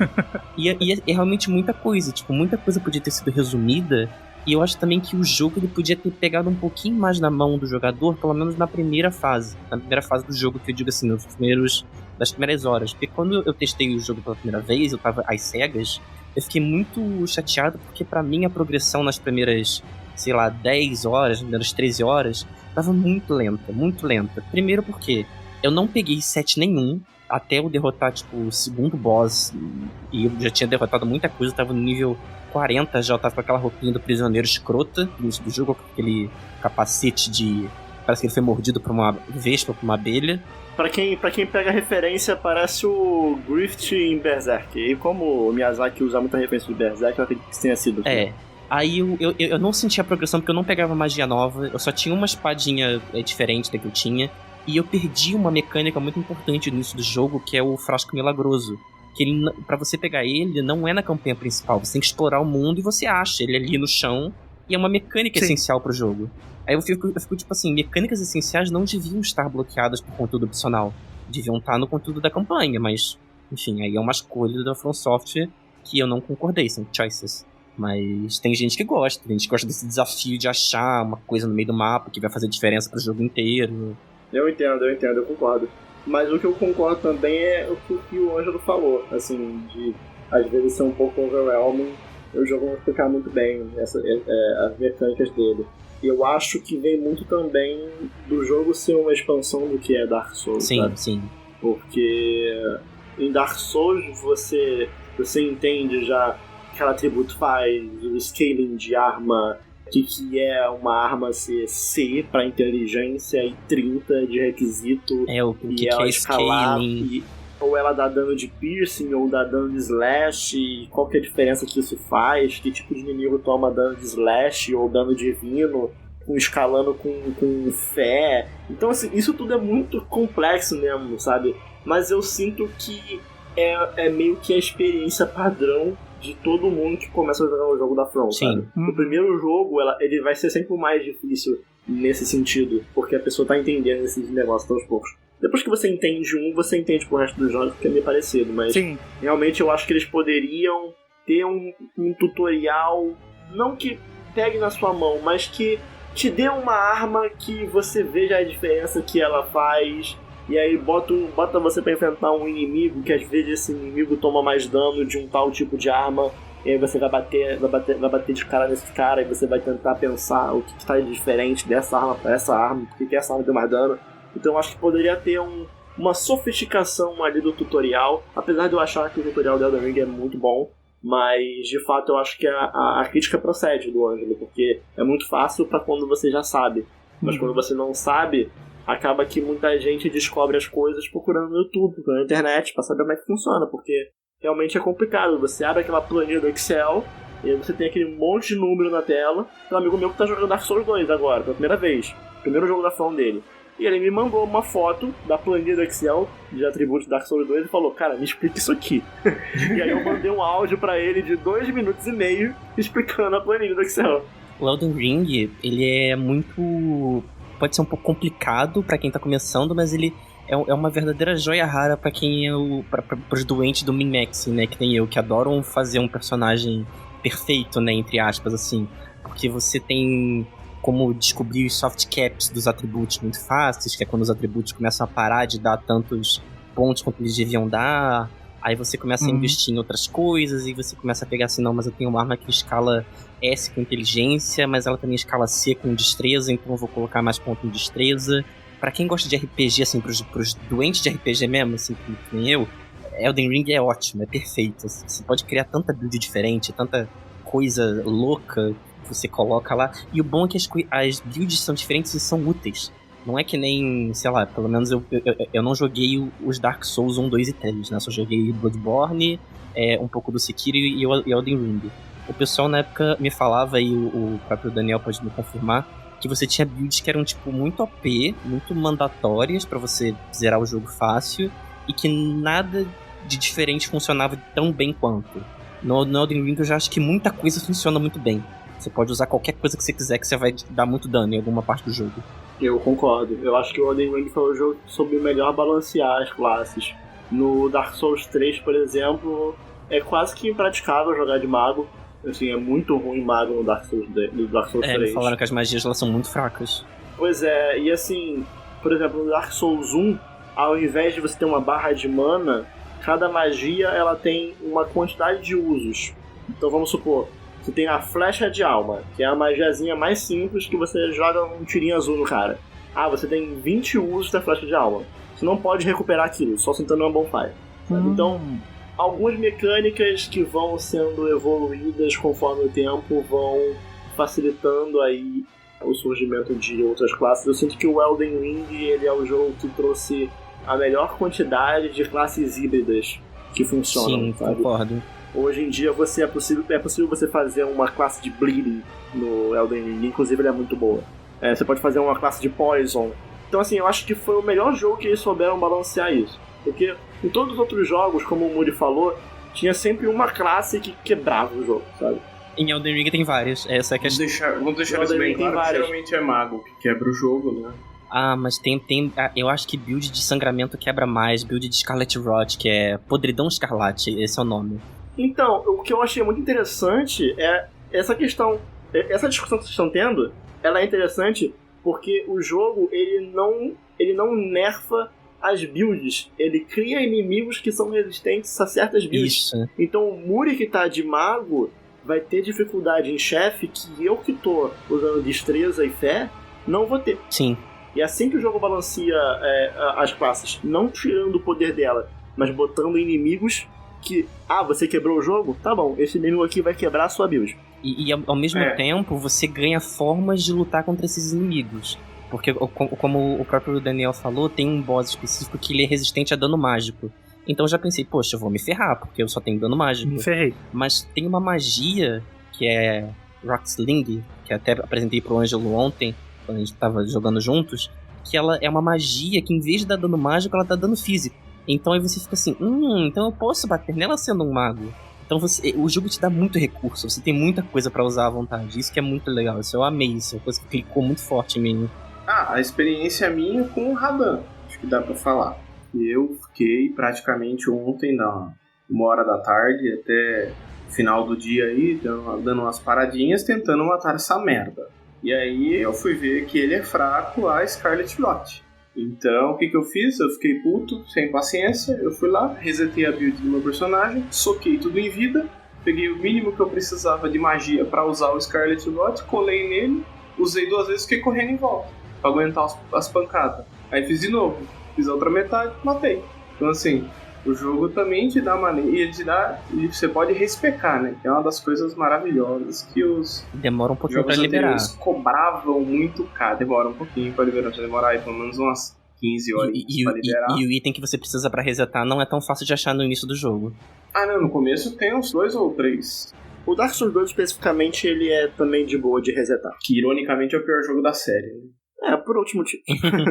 Eu gostei bastante desse sistema de subir de nível, porque eu acho que eu nunca tinha jogado um jogo que você seleciona os atributos assim, um por um, né? Porque normalmente em RPG você sobe um nível e os seus atributos vão subindo automaticamente dependendo do seu personagem, né? Então vai ter personagem que vai ganhar mais HP, vai ter personagem que vai ganhar mais magia, vai ter personagem que vai ganhar força, e nesses jogos você simplesmente escolhe que tipo de atributo você vai subir aquele nível. Então você sobe um nível do atributo e você sobe um nível principal, um dos seus níveis principais.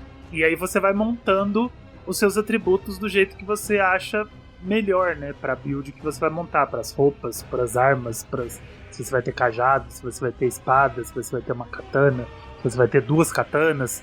Ontem o Muri me deu uma luz que era muito mais fácil eu usar um cajado e uma espada ao invés de eu usar escudo, né? Porque eu não defendo, eu não vou ficar defendendo, eu sou mago, eu não tenho por que ficar defendendo. Se você é mago e você não tem vigor, você vai tomar uma porrada no escudo. Vai virar um Glass Cannon. Porque você tem um atributo que é muito importante no Elden Ring, que também tem nos outros Souls, que é o equilíbrio, que é a poise, que é tipo, quanto você resiste à pancada dos inimigos.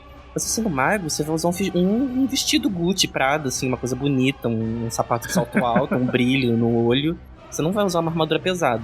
Então você nem precisa de escudo, você vai defender o quê? Vai tomar uma escudada na cara, só.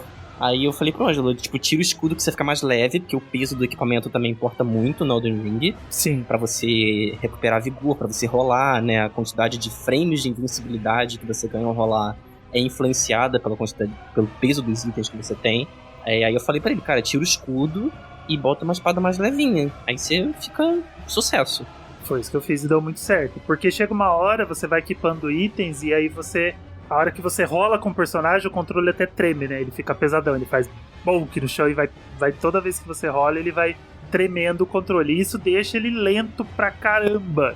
Você não consegue fugir dos chefes, você não consegue dar um dodge bem sucedido se você tiver com esse pesadão. Então você tem que ir lá nos seus itens, prestar bastante atenção.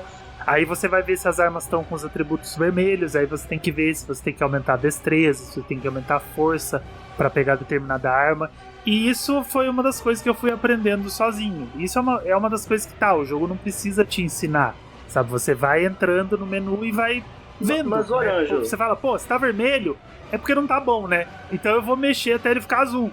eu vou aproveitar que você tá falando disso pra elogiar uma outra coisa que o jogo fez, que é a questão do deixar mais claro a relação de equip load e do quanto ela tá atrapalhando ou modificando a movimentação do personagem.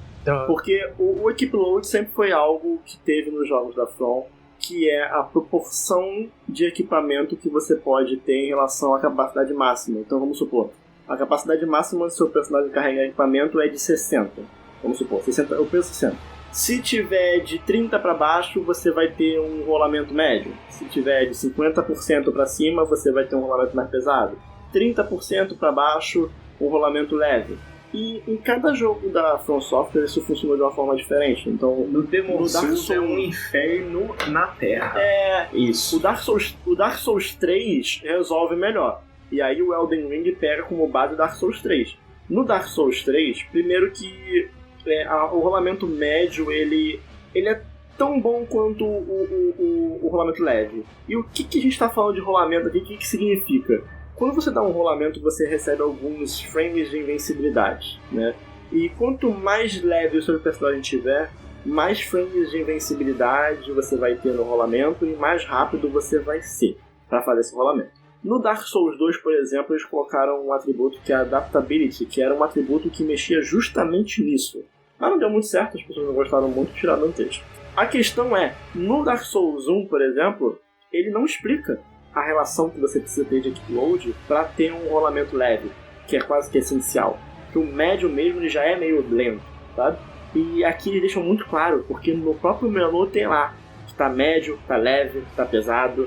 E eles deixam isso muito claro, que você já vai vendo ali, modificando o equipamento, o quanto que você pode colocar de equipamento a mais pesado, mais leve. No Dark Souls 1, literalmente, toda vez que eu vou jogar, eu tenho que pegar a calculadora. Eu pego a calculadora, aí eu vejo quanto de equip load que eu tenho em total, 70%. Eu preciso fazer rolamento leve, ou seja, 25% para baixo. Aí eu pego 75, divido por 4, eu tenho um valor total de equip load que eu posso ter para poder fazer o rolamento leve, e aí eu boto meus equipamentos até aquele número que eu achei na calculadora. Então, o Elden Ring deixa isso muito mais fácil, sabe? Já botando na tela ali. A diferença na rolada ali você sente no começo. Opa, Quando você sente a rolada, aí você sabe. quando a rolada fica pesada é complicado, gente.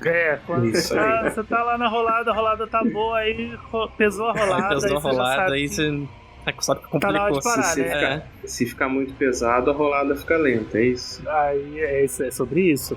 E é legal que o jogo ele é bem claro nesse sentido, né? Porque alguns itens que você pega, ele põe um X vermelho em cima, quando você não pode... Não é o momento de usar aquele item. Ele não te impede de usar. Você pode equipar o item com X vermelho. Só que você não consegue usar o caralho do item, porque você precisa de 30 de destreza e sua destreza tá em 12. E aí Mas, Ângelo, uma coisa que o jogo não explica, que talvez você tenha pegado ou não, é que algumas armas, por exemplo, se ela precisa de 28 de força, você tem, sei lá, 22 de força, você não consegue usar ela direito, mas se você segurar ela com as duas mãos, você consegue. Isso o jogo chegou a falar. Eu não sei se foi um NPC, eu não sei exatamente o que, ou se foi uma mensagem do próprio jogo, porque o jogo de vez em quando ele resolve te dar um tutorial, assim, sabe? Aparece na tela um tutorial que você tem até que fechar com um botão de menu, e aí ele é super rápido, assim, tipo, uma tela, ele deu um insight, ele fala assim, deixa eu ensinar esse noob aqui. E aí ele te dá um tutorial de alguma coisinha. Isso eu tenho quase certeza que apareceu numa tela. Ele fala, se você equipar a arma com as duas mãos, você consegue mais força nessa arma, e aí você tem um poder um pouco maior e você tem mais habilidade pra agir com ela. Mas quando você não tem a coisa pra usar ela, mas você usar a maioria das armas, você trocar de uma pra 2 mãos, ele não dá diferença no dano não, se eu não me engano. Não no dano, ele dá diferença no manuseio. Isso. Mas aumenta um pouco o dano sim. Isso que eu ia falar, Mas é um pouquinho muito pouco. Eu tava testando com as katana ontem, muda praticamente nada. É mais perceptivo em arma pesada. Bem mais perceptivo em arma pesada. E tem uma coisa também que... Eu não gosto de arma Principalmente pesada. porque modifica o moveset da arma. Então tem ataques novos, né? Sim. Deve ser pras E esses Great ataques podem Sword. dar mais dano. Isso, é bem pras Great Sword mesmo. É porque, por exemplo, a Ultigatana, uma katana que você acha na primeira área. Se você bater nela com uma mão só, você vai fazer o mesmo movimento que você faria com 2 mãos. Então por isso que a diferença não é tão perceptível assim, katana. E tem algumas armas também que elas se beneficiam de você usar o par delas. Por exemplo, a própria katana, quando você usa 2 em cada mão e você usa o L1 pra atacar em vez do R1, o combo que o personagem faz com as katanas é totalmente diferente. Se você aperta com o R1, o botão da direita, né, ele faz o movimento com um braço só, batendo mesmo com a katana no outro braço. Se você usa o L1 da esquerda, ele usa as 2 ao mesmo tempo. Eu acho isso mágico. E isso vale pra qualquer arma, assim. Se você estiver usando 2 Great Swords, se você for um cara que usa 2 armas gigantes em cada mão, pode usar assim também. E uma coisa também legal que o Elden Ring ele traz, eu também não sei se tem nos Dark Souls, que são as cinzas da guerra. São melhoramentos que você coloca na sua arma em que você traz habilidades exclusivas pra elas. Algumas armas já vêm com cinzas da alma equipadas, que não podem ser trocadas, né? As armas lendárias são assim. Mas as armas comuns, você pode colocar qualquer cinza da alma não, cinza da guerra, que você quiser. Aí você tem cinza da guerra que te dá a habilidade de dar um dash, você tem outras que transforma só a espada numa espada mágica, gigante. Tá aí outra coisa que eu apanhei pelo jogo não me falar muito, né? Eu ganhei uma caralhada de cinza da guerra. Eu tenho um menu gigante de cinzas da guerra, né? Aí eu tava entrando lá no menu e falei, pô, esses negócios aqui é magia, né? Eu sou um mago, eu tô criando uma build de mago, e eu sei que esse negócio é magia. Ele tá no menu de magia, tem luz, né? Tá tudo com luz azul, luz roxa, luz vermelha. Eu sei que não tava gastando, porque eu não tava usando, né? Sim. Eu falei, eu sei que esses negócios são magia, e eu não sei como usar essa caralha. Aí eu briguei, bati cabeça, e você clica lá, o botão usar tá apagado, né? Aí você clica e não tem como equipar, não tem como usar. Aí eu fui procurar um tutorial. Até os tutoriais o pessoal tá meio perdido. Aí o que o tutorial, os primeiros tutoriais que eu achei falava assim, ó, você tem que equipar as cinzas da guerra no menu cinzas da guerra na hora que você senta lá na graça, né? Eu falei, beleza. Aí eu abri a graça, não tinha menu cinzas da guerra pra mim. E o tutorial que eu peguei só falava isso. Aí eu falei, porra, tem alguma coisa errada nisso, cara. Tem alguma coisa que eu não tô pegando nesse jogo. Aí eu achei alguém, um abençoado, que foi um pouco mais longe e me contou que eu só consigo acessar o menu Cinzas da Guerra se eu achar uma porra de uma espadinha, de uma faquinha, que tá numa caverninha lá no começo do jogo, num acampamento lá no começo do jogo. Traz um soldado chatinho de matar. Um acampamento que quando eu cheguei é onde você pega o primeiro mapa do jogo. Um acampamento que quando eu cheguei na primeira vez, eu tava fracasso e eu não consegui limpar o acampamento. A primeira coisa que eu pensei, a hora que eu cheguei lá, vou limpar esse acampamento e ver o que tem aqui, porque o mapa tá aqui. Não dá. Se você vai lá logo no começo do jogo, não dá, porque tem uns caras bizarros lá que eles tomam pouquíssimo dano das suas armas iniciais e você apanha muito deles. Então o que eu fiz? Eu corri até o mastro onde tá o mapa, peguei o mapa e saí correndo. E fui embora, pronto. Peguei o que eu precisava dali.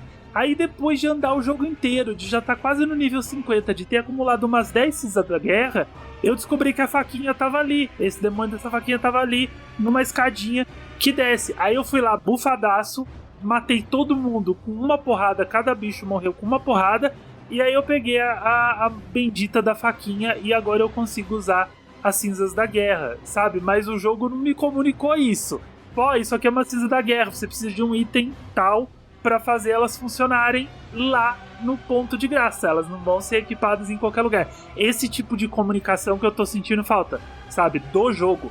É a comunicação que eu vou ter dos meus amigos. Eu falei antes.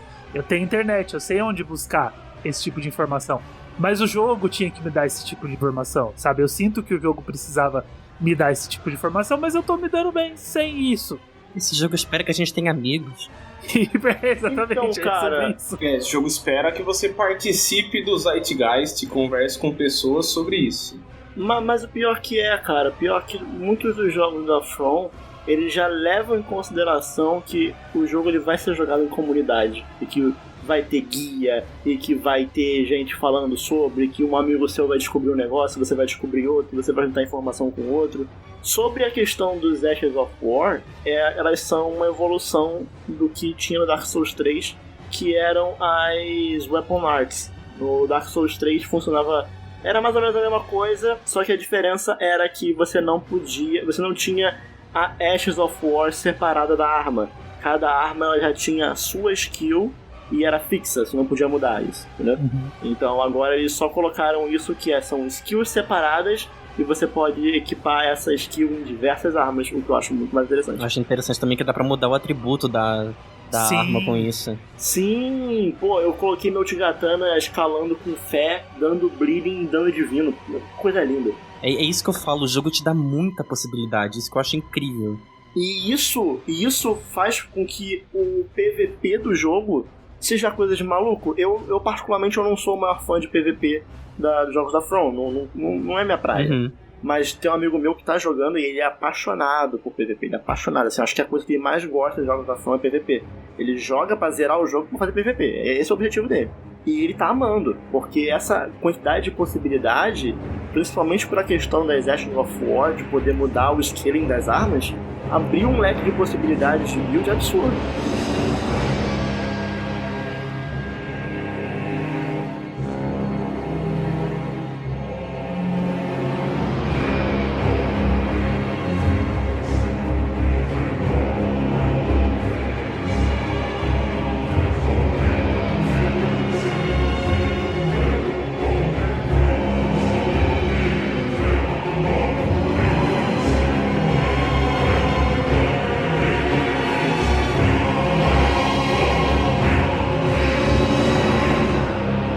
Como o Daniel tava falando em jogar em comunidade, né? A gente... Vamos pro multiplayer, que a gente fez um teste ontem. E aí a comunidade, porém, depende, né? A gente joga em comunidade, porém, depende. Porque aí a gente entra na segunda rodada de críticas. Foi muito gostoso, é muito legal jogar com amigos, né? Você chama os amigos pra matar os bosses, você chama lá e eles vão e batem por você, porque eles são mais fortes, né, Muro? Pra eles servirem às suas vontades. Eles estão bufados, pra isso que servem uns amigos. Em troca de carinho. E aí, a gente esbarrou em alguns probleminhas, né? Alguns não são probleminhas, outros são reais probleminhas. Um que não chega a ser um probleminha, mas a gente ficou fuém, é que quando você tá no multiplayer, você não pode usar cavalinho. Seria muito mais legal se todo mundo andasse de cavalo, fazia uma cena bonitinha. Essa aí eu descobri no Tricente, né?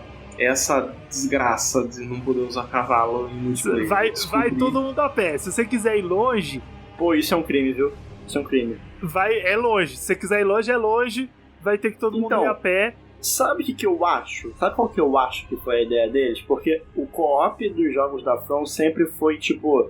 Vou chamar meus amigos pra me ajudar com isso aqui em específico. Isso aqui não é tá na minha ficar frente. Andando, né? Não é pra ficar... Não é... Tipo assim, eles nunca fizeram um co-op que fosse pra você zerar o jogo inteiro com os amigos. Não, é pra você usar pontualmente. Nunca foi isso. É pra você usar pontualmente, tipo assim, ó, amigo, aí meu amigo, quero ajuda aqui, nesse ponto que eu tô aqui. Então eu acho que eles colocaram essa falta do cavalo justamente pra limitar a movimentação de você e seus amigos. Mas eu não acho isso é tão real que quando a gente tava jogando ontem, e aí quando você mata um boss, todo mundo ali juntinho, ele dropa a galera do seu play. Ele é mal educado, ele chuta a gente pra fora.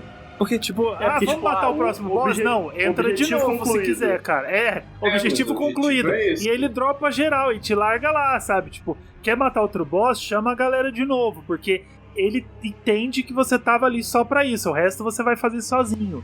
Eu entendo essa limitação em Dark Souls, porque o jogo é muito mais fechado, mas Elden Ring, eles tinham que ter mudado esse pensamento, porque o Elden Ring é um jogo de mundo aberto.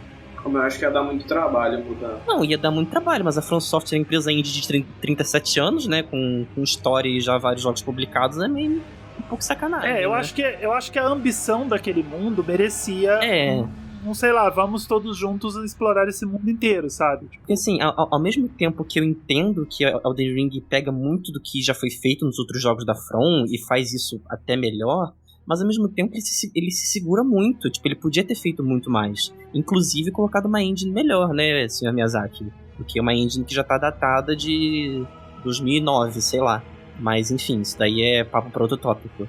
Mas o Elden Ring merecia muito mais ambição por ser um jogo grandioso, por ser um jogo que ficou anos ali cozinhando o pessoal no hype e ficou em desenvolvimento por mais de 5 anos. E a From Software tem dinheiro, tipo, não é um estúdio pequeno, assim, é um estúdio pequeno em número de funcionários porque estúdio no Japão não sabe trabalhar com muita gente. Vide a Game Freak de Pokémon, tem 3 pessoas e uma máquina de café.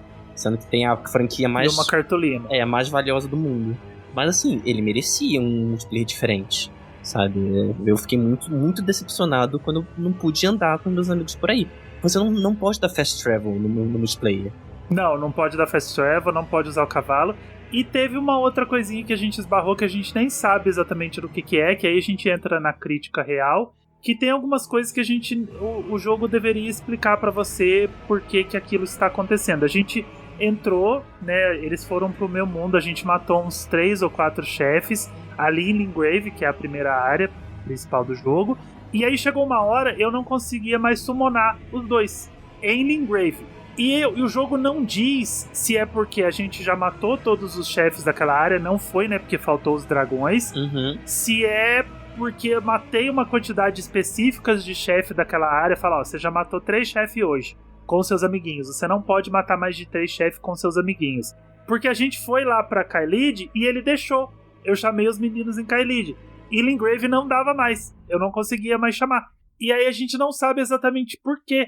Sabe, ficou faltando uma comunicação nesse sentido do jogo simplesmente me dar uma mensagem. Falar, ó, você já matou 3 chefes em multiplayer nessa área. Você não pode mais matar chefes nessa área no multiplayer. Sabe, aí fica no campo da especulação, que a gente não sabe. A gente ficou... Por exemplo, o que eu sei é, se você foi invadido por alguém, e aí você mata a pessoa, por exemplo, você tem um cooldown até uma outra pessoa poder te invadir. Mas pra ser invadido, você não tem que usar o item lá que permite a galera não invadir? Necessariamente. Não necessariamente. Não, se for invasão até agora tudo que foi invadido foi NPC. Não. Então, não necessariamente você tem coisas que aumentam a probabilidade de ser invadido. Por exemplo, tá jogando em co-op, principalmente se for em 3 pessoas, aumenta mais a chance. Teve uma hora que um cara... 2 vezes a gente foi invadido enquanto a gente tava jogando. Pois é. Se você usar a língua lá, você atrai invasores. Mas eu acho que tem tanta gente jogando PVP, tanta gente querendo PVP, que para as pessoas que não querem, que estão jogando single e não estão usando o item para atrair, tá sendo muito difícil cair, sabe? Porque eu acho que tem muita gente usando o item pra chamar a gente. Eu acho que pra mim, eu não caí até agora, e é uma coisa que a gente sofria um pouquinho no Dark Souls, no Demon Souls. Sim, de fato, tu chegava em Iron Keep ali pra poder atravessar aquela ponte de fogo lá, você ia ser invadido. No Dark Souls 3 ali atrás do Bispo também. Sim.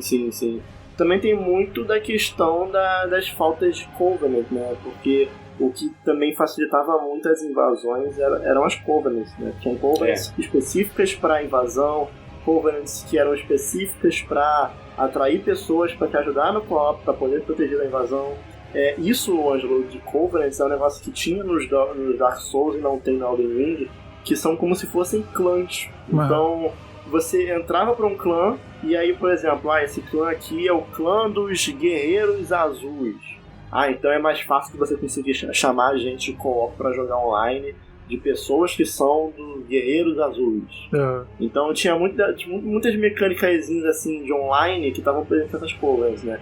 E agora não tem isso mais e aí muita coisa fica nebulosa. Mas, por exemplo, hoje de tarde eu pensei, quero ficar um pouquinho mais forte que eu tô me apanhando, né?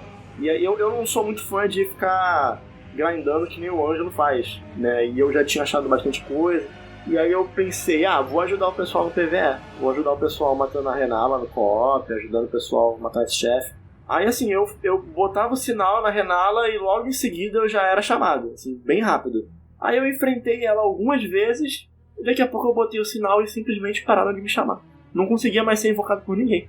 Então provavelmente tem algumas questões de mecânicas de co-op que são ocultas e o jogo não explica, mas eu acho que ele deveria explicar. Sim. Tem coisa que não é tipo, design, pega na mão. Não. Tem coisa que você tem que explicar Sim, porque principalmente se você tá jogando multiplayer, né, online, porque você precisa desse direcionamento. Tem coisa que você não precisa do direcionamento em si. Tá, um item, eu vou clicar ali, eventualmente eu vou descobrir pra que ele serve, eu me viro. Agora, quando você tá jogando online, quando você tá... Mesmo que a gente tava em chat, a gente tava conversando, e a gente não sabia por que a gente não conseguia mais se invocar. Porque o jogo simplesmente não fala, pô. E aí a gente fica, mas aí a gente não pode mais jogar, a gente vai ter que parar de jogar. Aí a gente foi pra outra área e conseguiu jogar mais um pouco na outra área. Mas eu queria matar o dragão daquela área, eu queria matar com os meninos, porque eles estão mais fortes e eles iam me ajudar a matar. E aí eu não posso mais, e eu não sei por quê. Sabe, tipo, aí eu fico sem saber por que isso tá acontecendo, e isso realmente o jogo tinha que te falar. Esse é um momento que a gente, é uma crítica real que, o jogo tinha que te falar. Sabe, ele tinha que dar uma mensagem, falar, você já matou 4 inimigos nessa área e você não pode lá mais... qual for o critério dele. Não importa, sabe, porque eu quis, porque alguém definiu assim, mas que seja definido, sabe, você não pode matar mais hoje, ou tipo, essa semana.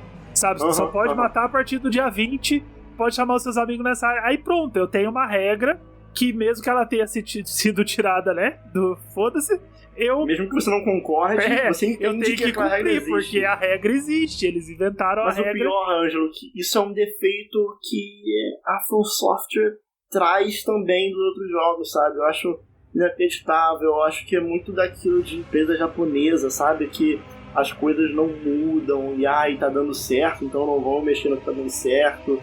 E assim, cara, tem coisa que tu pode melhorar, sabe? Tem coisa que não precisa ser do mesmo jeito pra sempre. E isso é um negócio que realmente me decepcionou um pouco, porque é o co-op mais gostoso que eu já joguei na From Software, sabe? E ainda assim ele é uma evolução. Porque nos outros era ainda mais difícil de você conseguir fazer um co-op decente, sabe? Hoje é até mais fácil você ser invocado, de você invocar os amigos, sabe? Tem a questão das senhas de grupo. Acho que teve uma evolução ali, mas acho que tem coisa mais simples que podiam fazer, Posso sabe? trazer uma informação quentíssima aqui? Demais as senhas de grupo ali. Eu acho que isso é... Posso trazer uma informação quentíssima aqui que pra ajudar as pessoas que vão usar o multiplayer do Elden Ring? Manda. Não derrotem o main boss de uma área, o chefe principal de uma área. Porque o multiplayer não funciona mais naquela área se você fizer isso. Por isso que a gente não tava conseguindo... Então, Muri. Ai, ó. Ô, Muri, não, mas peraí, isso é confirmado? É confirmado, eu acabei de ver aqui. Sabe por quê? Porque o Ângelo já tinha matado o Godric com você. Sim. Depois eu entrei, a gente fez co-op. Mas você não entrou em Lingrave, amigo. A gente matou uns caras. Você entrou em South Lingrave. Você entrou em Lingrave Sul. Nossa, tem isso ainda. Tem as áreas... Então são as subdivisões dentro da área. Sim. Então. Mas, por exemplo, em Sul de Lingrave, qual que é o chefe? Aquele do castelo lá de baixo? É aquele que a hora que você chegou, aquele que a gente tentou matar ele lá aquele do cantinho lá. Do castelo ao sul de Lingrave. É, aquele que parece um lagarto, que ele vem super rápido atrás de você. Ok. Não, aqui no Enfim. site tá falando que se você matar o boss que dá a lembrança, Remembrance, que é o item que você ganha no final do boss, todos os bosses que dão Remembrance são main bosses. Aí se você mata ele, você desabilita o multiplayer. O bom é que tem 5 ou 6 só, então. Então, Não, amigo, mas tem o mais. chefe ao sul de Lingrave não dá Remembrance. Então acho que não tem A main gente boss matou no ele. de Lingrave, provavelmente. Eu não lembro Então de ter. pode invocar pra sempre. Provavelmente sim, porque eu acho que eles estão fazendo isso pra impedir o farm de Remembrance. Mas e aí o acabou, eu não posso mais chamar pra sempre também? Naquela área, sim. Mas olha só, se você quer impedir o farm de Remembrance, não dá Remembrance pra quem entrar, então, no co-op. Aí já é. Dá só pro dono do mundo, entendeu? Aí já é uma coisa da From Software. Mas todo mundo pois leva Remembrance se matar o boss? Eu acho que não. Não, acho que não. Então, Porque eu acho que não é bem pela questão do farm. não sei, mas aqui tá falando no oficial que se você derrotar o main boss de uma área, você não consegue mais invocar jogadores ali. Você tem que ser invocado por outra pessoa. É porque no Dark Souls também era assim. Só que como o Muri falou, no Dark Souls, é um jogo. O Elden Ring é outra pegada. Então não faria sentido a regra se manter a mesma. Porque assim, eu queria aproveitar esse tópico pra gente falar dos problemas técnicos de Elden Ring, né? Porque por mais que o jogo seja fantástico e tal, uma experiência diferente, ele tem muitos problemas técnicos. E não só na parte do multiplayer, mas na parte de otimização, na parte de frame rate, resolução, textura pipocando. Eu joguei no PS5 e eu não acho aceitável um jogo rodando no console da nova geração, uma engine datada, tendo modelo pipocando no mapa enquanto eu tô andando. O pop-in é bem constante mesmo. Sim, concordo com você. Tem bastante pop-in. E eu pensei a mesma coisa. Eu falei, cara, eu tô no PS5, sabe? Às vezes a gente tem que dar essa carteirada, sabe? É um pouquinho chato, eu tô no PS5, sabe? eu não queria ver pop-in, sabe? É umas coisas bobas, assim, sabe? Tipo, foda-se, tá aparecendo. Eu joguei Xenoblade 2 no Switch, cara. Eu não carregava as texturas. Quer dizer, eu joguei no portátil. Eu joguei Xenoblade 2 inteiro no portátil. Não carregava nem as texturas dos bichos. Então tem coisa que foda-se, sabe? Se eu tô me divertindo, eu não ligo. Mas às vezes passa pela minha cabeça essa carteirada, sabe? Tipo, pô, eu tava andando, aí começava pop-in de mato na sua frente, e eu falava, pô, tô no PS5, cara, eu não queria ver pop-in, sabe? Se fosse PS4... Eu queria o máximo do desempenho, sabe? Eu queria que as coisas simplesmente estivessem ali. Sabe o que é pior pra mim? É que o Elden Ring é bonito, tem uma direção de arte foda, acho incrível. O gráfico não é lá essas coisas, em questão de, tipo, engine, de motor gráfico. Sim, também então, acho. Tipo, também acho que podia ser uma engine mais robusta.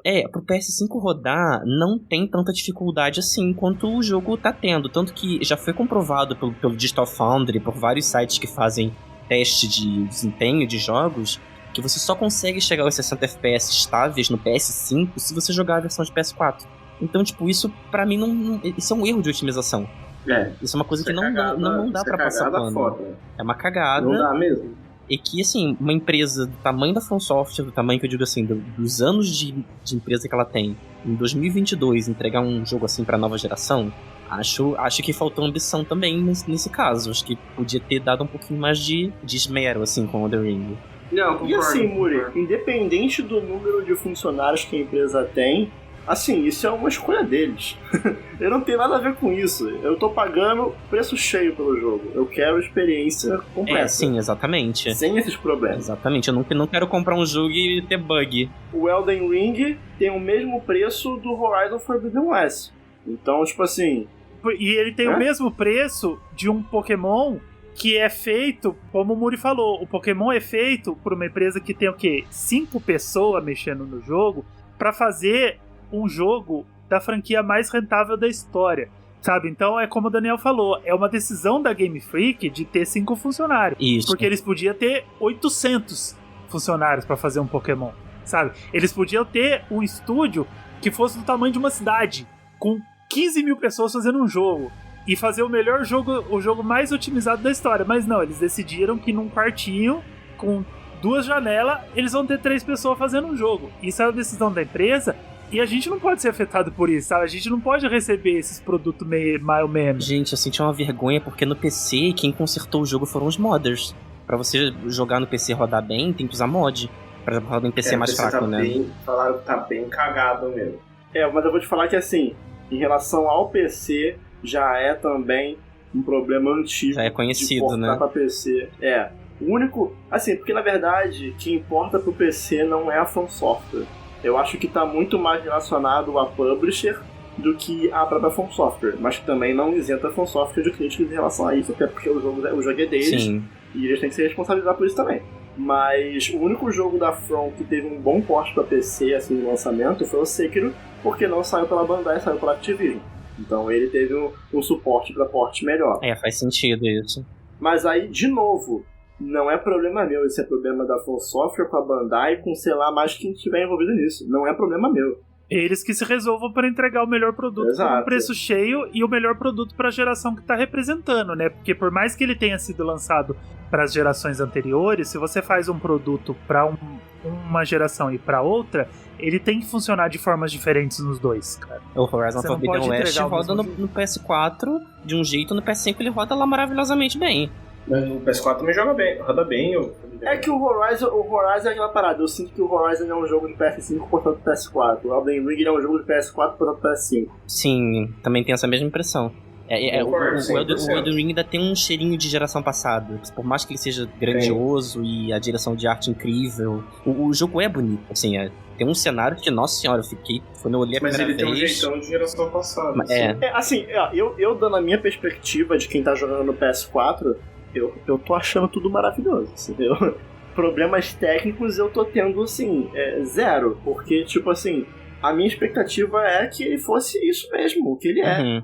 Eu tô rodando ele num computador de 2013 e eu falei, cara, se isso daqui rodar igual Dark Souls 3, só que em mundo aberto, já tá no lucro. Já vai ser pra mim. Tipo, eu me incomodo mais com FPS instável do que rodar a 30. Se tivesse a 30 estável, eu não me importaria. Mas como eu tô a 60, ele cai muito. E o pior é que no PC tá tendo esse problema e não pode travar em 30. Nossa, ele gente. Ele só trava em 60 no mínimo. Então, por exemplo, o Wash, lá do lado do Speedcast, ele tava jogando o Elden Ring e o PC dele não é tão bom. E ele tinha certeza absoluta que se ele pudesse travar em 30, ele teria uma experiência maravilhosa. Mas ele não podia. Eu vi que também não tem suporte ultra-wide, coisa que é bem básico hoje em dia.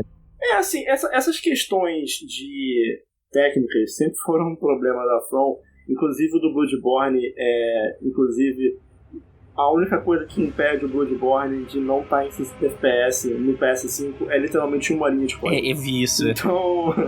Então assim, é complicado, sabe? É complicado. Mas eu tô esperando muito que foi a Bluepoint Studios, né, que pegou o Demon's Souls, o remake. Sim, foi. Então eu queria muito que um Bloodborne 60 FPS, Bloodborne remake, sei lá, saísse pela mão deles, que o Demon's Souls ficou tão bonito. Tipo, tira da mão da FromSoft. Assim, o jogo já tá pronto, já tá com toda a atmosfera ali, agora taca pra outra pessoa fazer a parte técnica.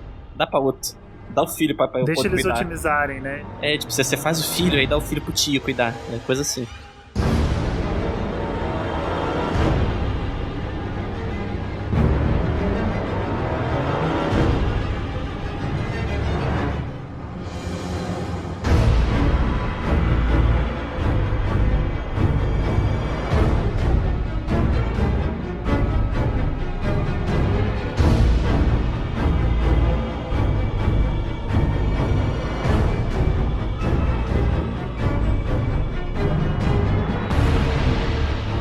Vamos falar das nossas áreas favoritas, explorando o mundo. O que a gente.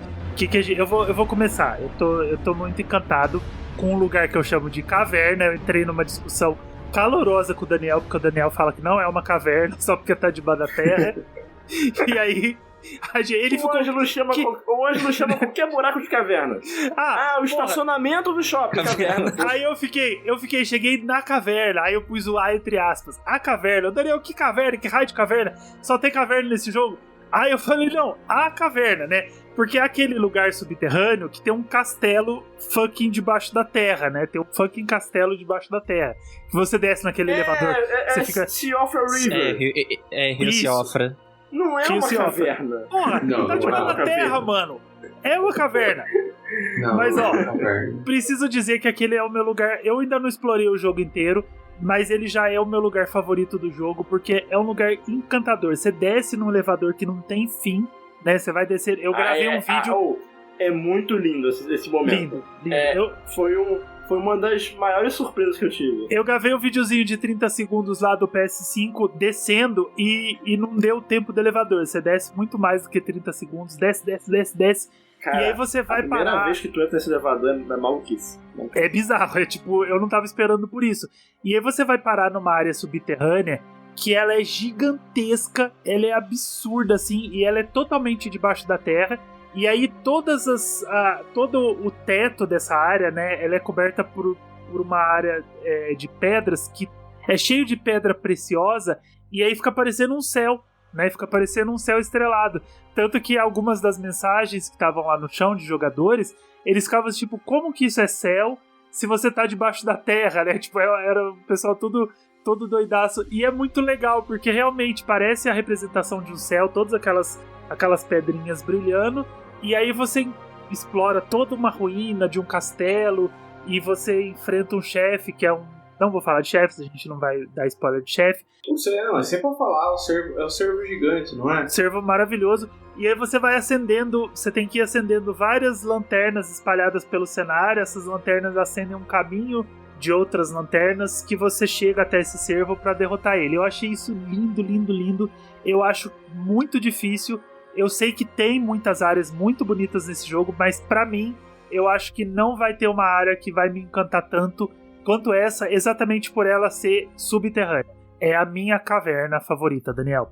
Deixa a minha caverna bicho quieta. Nessa área que, nossa senhora, um ogro de arco, que ele te dá uma flechada de energia. Mano, é uma flechada, você desintegra. Nossa, aquela flechada porque dele dói.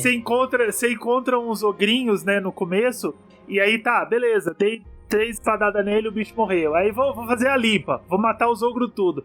Aí você tá andando, esse ogro, ele vem de longe, cara, ele te vê de muito longe, e ele joga a flecha pro alto, a flecha sobe e te acerta certinho assim na cabeça, cara, você desintegra, o seu bicho desaparece, você não sabe nem de onde que veio. Só lá pela 3ª, 4ª vez que você percebe da onde tá vindo essa flechada. E essa área é simplesmente maravilhosa. E aí ela tem um outro elevador que você abre com aquela espada de pedra, que eu demorei pra achar, e ele te leva de volta numa outra área do jogo. Eu acho isso sensacional. Você começa numa área e termina em outra. Muito, muito lindo. Eu fiquei apaixonado. Você sai no portão lá. Eu fiquei encantado com esse cenário. Ó, a gente tá falando das nossas áreas favoritas, e eu vou dar uma resposta que talvez possam me chamar de maluco e talvez sejam certos. Mas Kaelid é muito bom. Oh, meu Deus.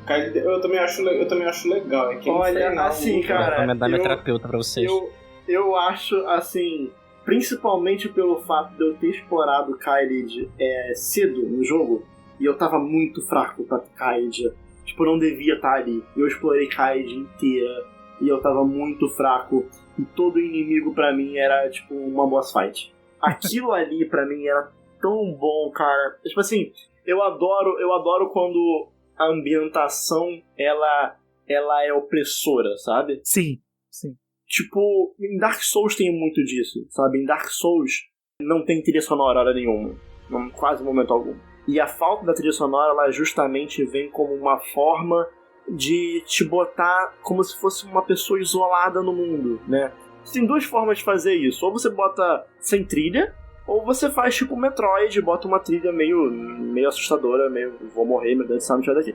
Mas eu acho Kaelid maravilhosa, assim, tipo, eu acho muito a cara de Berserk. O Miyazaki, ele tem uma inspiração no Miura, né, que é o cara que escreveu Berserk, e eu olho pra Kaelid e eu fico, cara, isso aqui é um jogo de Berserk dentro de Elden Ring, sabe? Eu acho maravilhoso aquilo. Porque ele sempre usou o Miura como inspiração. Em vários jogos da From tem inspirações de Berserk.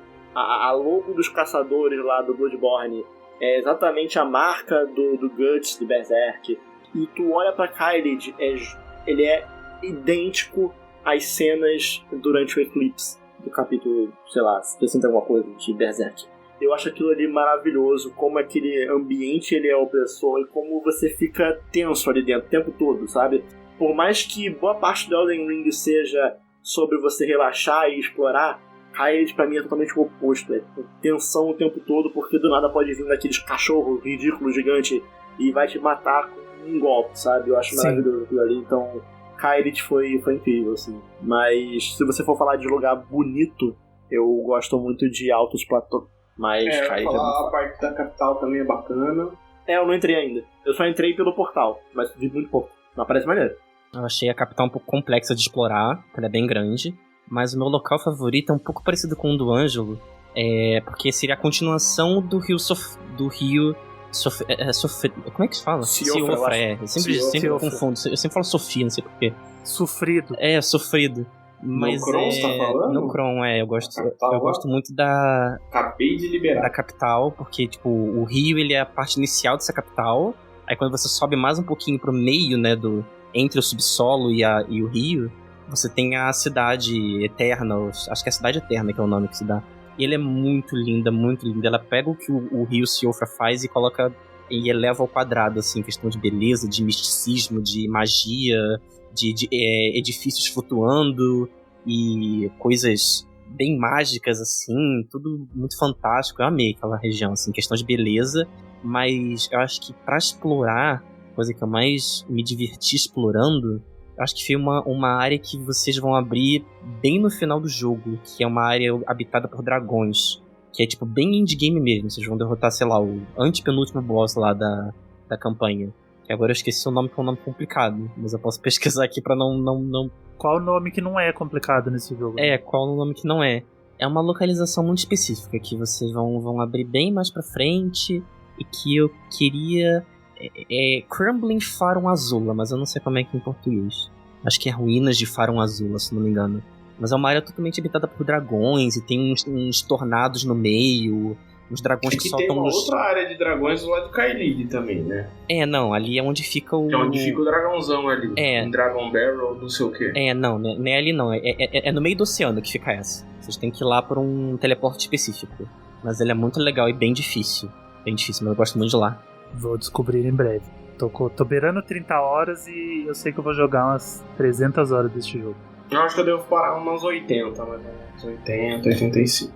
Eu platinei com 100, eu achei saudável. Eu não quero parar, eu quero o não saudável, igual eu fiz com o Breath of the Wild, sabe? Tipo, não. Eu quero tem muito outro jogo pra aproveitar por aí. Eu só matei... Eu só limpei 2 áreas do jogo e eu tô com 60 horas, então... Eu considero que eu zerei o jogo com 80 horas. 80 não, com 90, porque o New Game Plus eu rushei pra pegar o troféu. Eu rushei tipo em menos de um dia. Deve ter sido em 4 horas que eu... mas também no New Game Plus não tem muito o que explorar, você já pegou... Então, mas é isso. Tipo, eu acho que o jogo em si eu zerei com 90 horas de jogo, então eu demorei pra zerar ele. O New Game Plus você faz com todos os equipamentos. Você só perde... Então você já chega bufadaço. Você só perde pontos de graça. Os monstros ficam um pouquinho mais fortes, mas como eu tava até falando pro Ângelo quando a gente tava jogando ontem, eu acho que eu já entrei no New Game Plus overleveled, muito mais forte do que eu deveria, porque o New Game Plus do Elden Ring, ele vai escalando quanto mais você for zerando o jogo, né? Tipo, tem 1, 2, 3, 4, 5, 6, aí quanto mais você vai subindo, mais fortes vão ficando os inimigos, mais runas eles vão dando, e etc. Aí você fica refazendo o jogo várias vezes, pegando equipamento diferente, pegando equipamento duplicado, fazendo build... bizarra, diferente. Se eu não me engano, o nível máximo do jogo é 713 do personagem. Não sei isso que eu ia perguntar, até onde que vai o nível, tipo... Eu acho que é 713, se não me engano, mas eu não sei por que esse número quebrado, mas enfim. Aleatório, ok. Tá tranquilo. Porque provavelmente é o level que você chega em máximo de todos os atributos, 99, por exemplo. Possível, mas tá aqui, 713 é o level cap.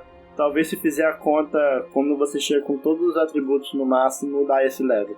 Pode ser. Normalmente é assim. Eu achei que era algo totalmente aleatório, tipo Hyrule Warriors, que o level máximo do jogo é 225. É isso, 225 é um número... Eu acabei de ver aqui, 713 é quando você não tem mais atributos pra colocar. Você consegue distribuir 79 atributos, que são os atributos faltantes, sem contar da sua classe inicial. Que já vem na classe inicial, né? Que a classe inicial já vem no nível... Dependendo, vem no nível 13, 14, já vem meio padinho. Fator replay também é informação. É isso.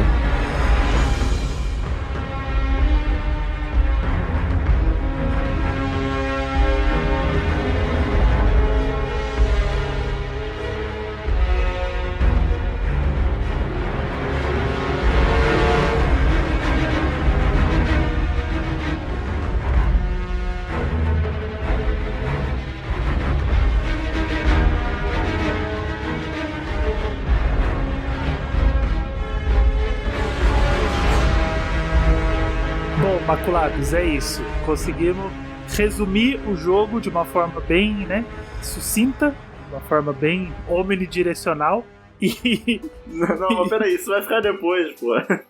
Isso vai ficar depois.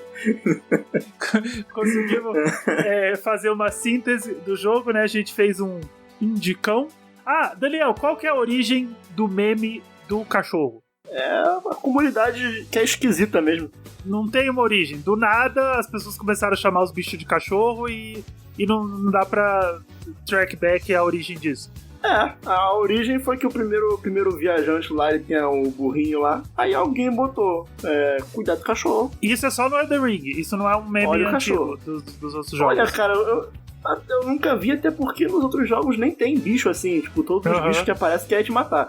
Mas eu acho que é algo do Elden Ring mesmo. Mas a comunidade do Dark Souls é meio esquisita mesmo, né?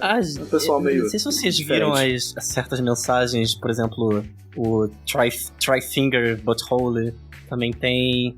As mensagens quinta série que habita em mim, saúde a quinta série que habita em você. Quando você joga em português, é esquisito porque as mensagens são traduzidas, né? Aí, por exemplo, essa do Try-Finger Butthole fica tipo tente dedo mais buraco. Eu fiquei tipo, quê? Não, então, no Dark Souls 1 tinha quando você chegava no final de Anorlond e você ia ver a Guinevere, e aí os caras botavam a mensagem Chest Ahead, que é uma mulher gigante com um decotão. Aí você fica procurando um baú, né?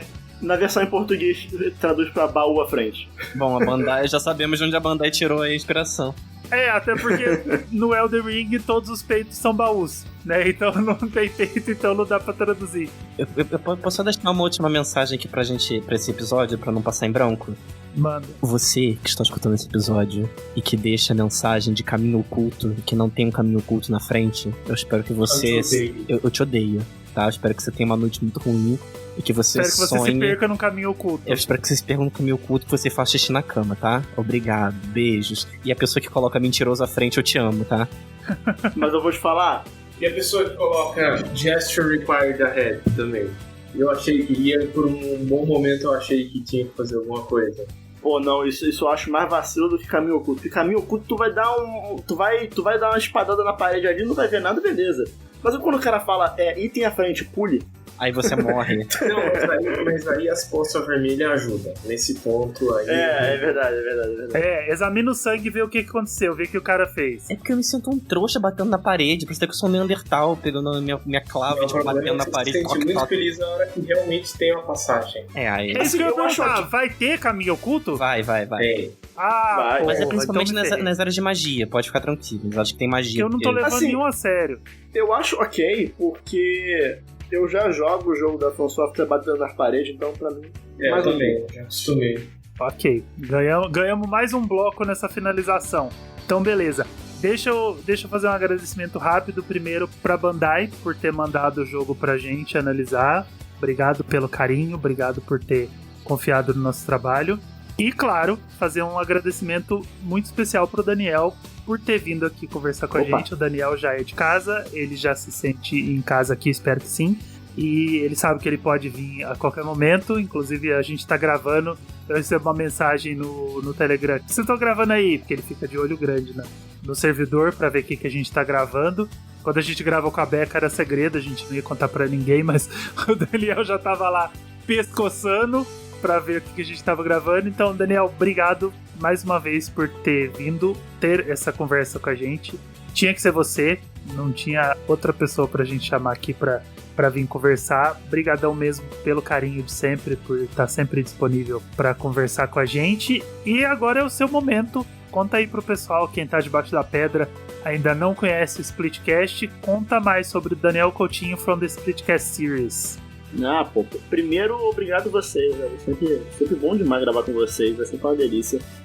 Me sinto muito à vontade, você sabe, pra falar sem me prender muito. Gostamos. Ao que eu tenho que falar. É um papo mais solto, sabe? Eu gosto de me sentir à vontade assim. E se você quiser me encontrar no Twitter, lá você vê em @Daniel Coutinho, _. Basicamente eu só uso o Twitter. Tem Instagram, mas não me segue no Instagram, não. Todo mundo fala, né? É a mesma arroba no Twitter e no Instagram. Chega no Instagram, não tem nada. Não, no Instagram não é nem a mesma arroba. Não vou falar, não. Se tu achou também, se não achar, tá tranquilo também, não precisa. E eu tô sempre lá no Splitcast, nosso podcast aí desde 2018, falando sobre joguinhos. E a gente tem os episódios semanais, né? Sempre possível, semanal. A gente fala sobre o que a gente tá jogando no momento, então a gente faz com review. A gente tem o que a gente tá assistindo no momento, às vezes, que é os episódios não jogos, né? Que a gente fala sobre séries, sobre filmes, sobre coisas que não são reação do videogame, né? Justamente pra, às vezes, pegar o público não gamer também, que possa se interessar.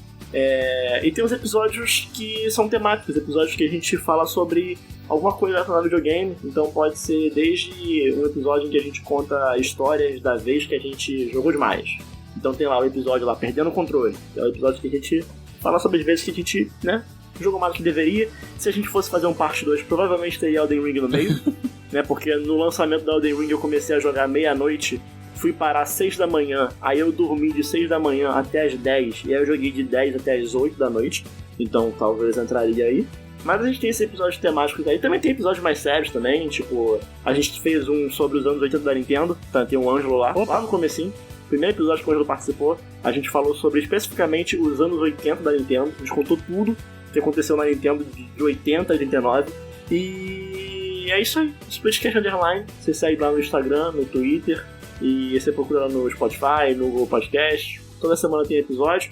A gente grava também esses episódios na Allplay, quando a gente faz análise do jogo lá na Twitch. Você pode seguir também lá na Twitch, também esse Splitcast Underline, só procurar lá. Eu sempre falo que eu sou o fã número 1 do Splitcast. Quem quiser pegar esse posto vai ter que brigar muito comigo. E é uma verdade, eu gosto demais do trabalho que vocês fazem. Eu sou realmente fã, eu sei que eu sou de casa, eu gosto muito, são todos meus amigos pessoais. Então é um trabalho que eu admiro, assim, de verdade. E quando você tava falando de fazermos episódios sérios, a primeira coisa que veio na minha cabeça foi o episódio de pesca, cara, que começou como uma grande brincadeira. É verdade. E vocês deram uma verdadeira aula de história dos games, história do Japão, sabe? Tipo, o episódio começou como uma grande zoeira, tipo, vamos falar de jogo que tem minigame de pesca. E, cara, aquele episódio é uma aula. Sério, aquele episódio é um primor. Então, se você tava realmente debaixo de uma pedra e não conhecia o Splitcast, começa pelo episódio de pesca e você nunca mais vai largar esse time, você nunca mais vai largar esse pessoal. E é sensacional, cara. Eu sou apaixonado por vocês são maravilhosos. E Splitcast Underline em todas as redes sociais. Segue lá o pessoal do Splitcast Underline no Twitter, na Twitch, tudo que é lugar, Splitcast Underline. Os caras são maravilhosos. E se você quiser seguir a gente também, acompanhar o nosso trabalho, nós somos Fator Replay em todas as redes sociais. Fator Replay no Twitter, Fator Replay no Instagram, Fator Replay na Twitch, Fator Replay na Trovo, Fator Replay no TikTok. A maioria dessas redes a gente não tá usando, mas segue lá que é a gente. Pode seguir tranquilo, você vai ver o mesmo loginho em todas as redes sociais. E você pode mandar um e-mail também pra gente no fatorreplay@gmail.com, falando de o que você quer ouvir no Indica, indicando episódio pra gente, sugestão de pauta, críticas construtivas, elogios, a gente gosta de elogio também. E sempre que você ouvir um episódio, se você quiser marcar a gente lá, você pode marcar o perfil do Fator Replay no Twitter e você pode marcar a gente também, os integrantes do podcast. Eu sou o @angelups_, o Flávio, que não tá aqui hoje porque ele não jogou Elden Ring, @Flávio Altamilde, o Renan, @RenanFKT, a Kelzinha também não jogou Elden Ring, então ela tirou folga hoje, @KelFLuiz, e o Muri, né, que é o nosso maculado bufado, que já tá no level 730, @Muri Tunholi. O Muri não sabe brincar, cara. O Muri, ele... Quando eu pego um jogo, gente, eu exagero, eu sou sem controle mesmo. Ele não sabe brincar. E onde quer que você esteja ouvindo esse episódio, não esquece de assinar o feed do agregador. Assinar o feed do agregador é muito bom, porque sempre que sair um episódio fresquinho, você vai receber aquela notificação, falar, episódio novo do Fator Replay, episódio novo do Splitcast. Fica atento, assina os nossos feeds lá, que a gente avisa quando tem episódio novo. E o Spotify e o Apple Podcasts, eles têm avaliação. Então, se você gostou do podcast, dá uma estrelinha lá pra gente. Dá 5 estrelinhas lá pra gente. Dá 5 estrelinhas lá pra gente, dá 5 estrelas pro Splitcast também, porque, cara, sério, é material bom. Eu garanto a qualidade do material. Eu garanto a qualidade aqui, porque só entra no ar quando tá redondinho em 100%.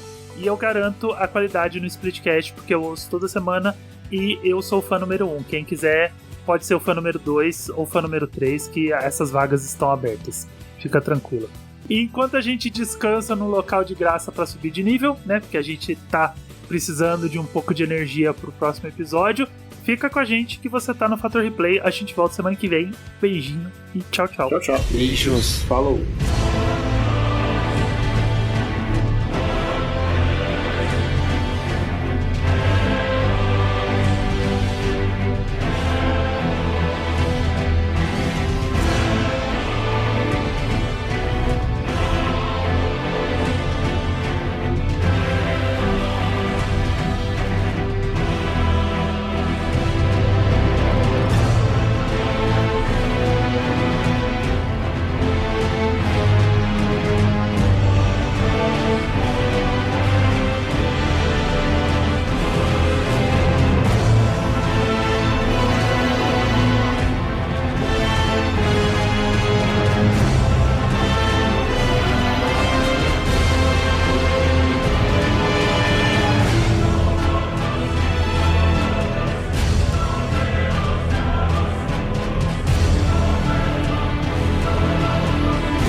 Aê, agora a gente fechou bonitinho. Poxa, a gente tava num clima super pra baixo. Melhor, não. Merece Não podia acabar na ladeira descendo, né? Não, pô. Assim, não vou passar pano pra problemas. Mas não precisa acabar. Claro, Não, a gente claro, tem sim. que criticar, a gente tem que fazer Mas, poxa, tem que acabar pra cima, né? Tem que ser uma coisa... Até pra não passar a mensagem porque o jogo não é errada, ruim. A gente não tá aqui pra ruim. falar, pra criticar Elden Ring. A gente tá Não, aqui de forma alguma. pra ser sincero, pra explicar. É que ficar falando dos elogios também, às vezes, é tipo... É ser Só repetitivo. rasgando elogio, né? Né? E assim, você elogiar o combate, você pode falar, o combate é bom. Mas pra você criticar o combate, você tem que ser um pouquinho mais específico, entendeu? Pra passar credibilidade. Pelo menos eu Então, penso porque dessa os forma. níveis de Pra dano, mim- quando você faz o gráfico da coordenada do Y, quando você pega o dano que você dá no Godric... Olha, mas eu vou te falar que... Isso é um elogio sério, tá? Eu adoro como, a partir do Dark Souls 3, inclusive no Elden Ring, eles mantêm a movimentação de rolamento omnidirecional enquanto tá locado no inimigo. O que isso quer dizer? No Dark Souls 1 e 2, quando você tá locado no inimigo, você só consegue rolar pro lado, pra frente e pra trás. Você não consegue rolar pra qualquer direção analógica. E isso prejudica muito na hora de você tentar desviar do inimigo na diagonal e você cai no barranco, entendeu? E no Dark Souls 3 e no Elden Ring melhora bastante isso. Então, ainda assim é um, né?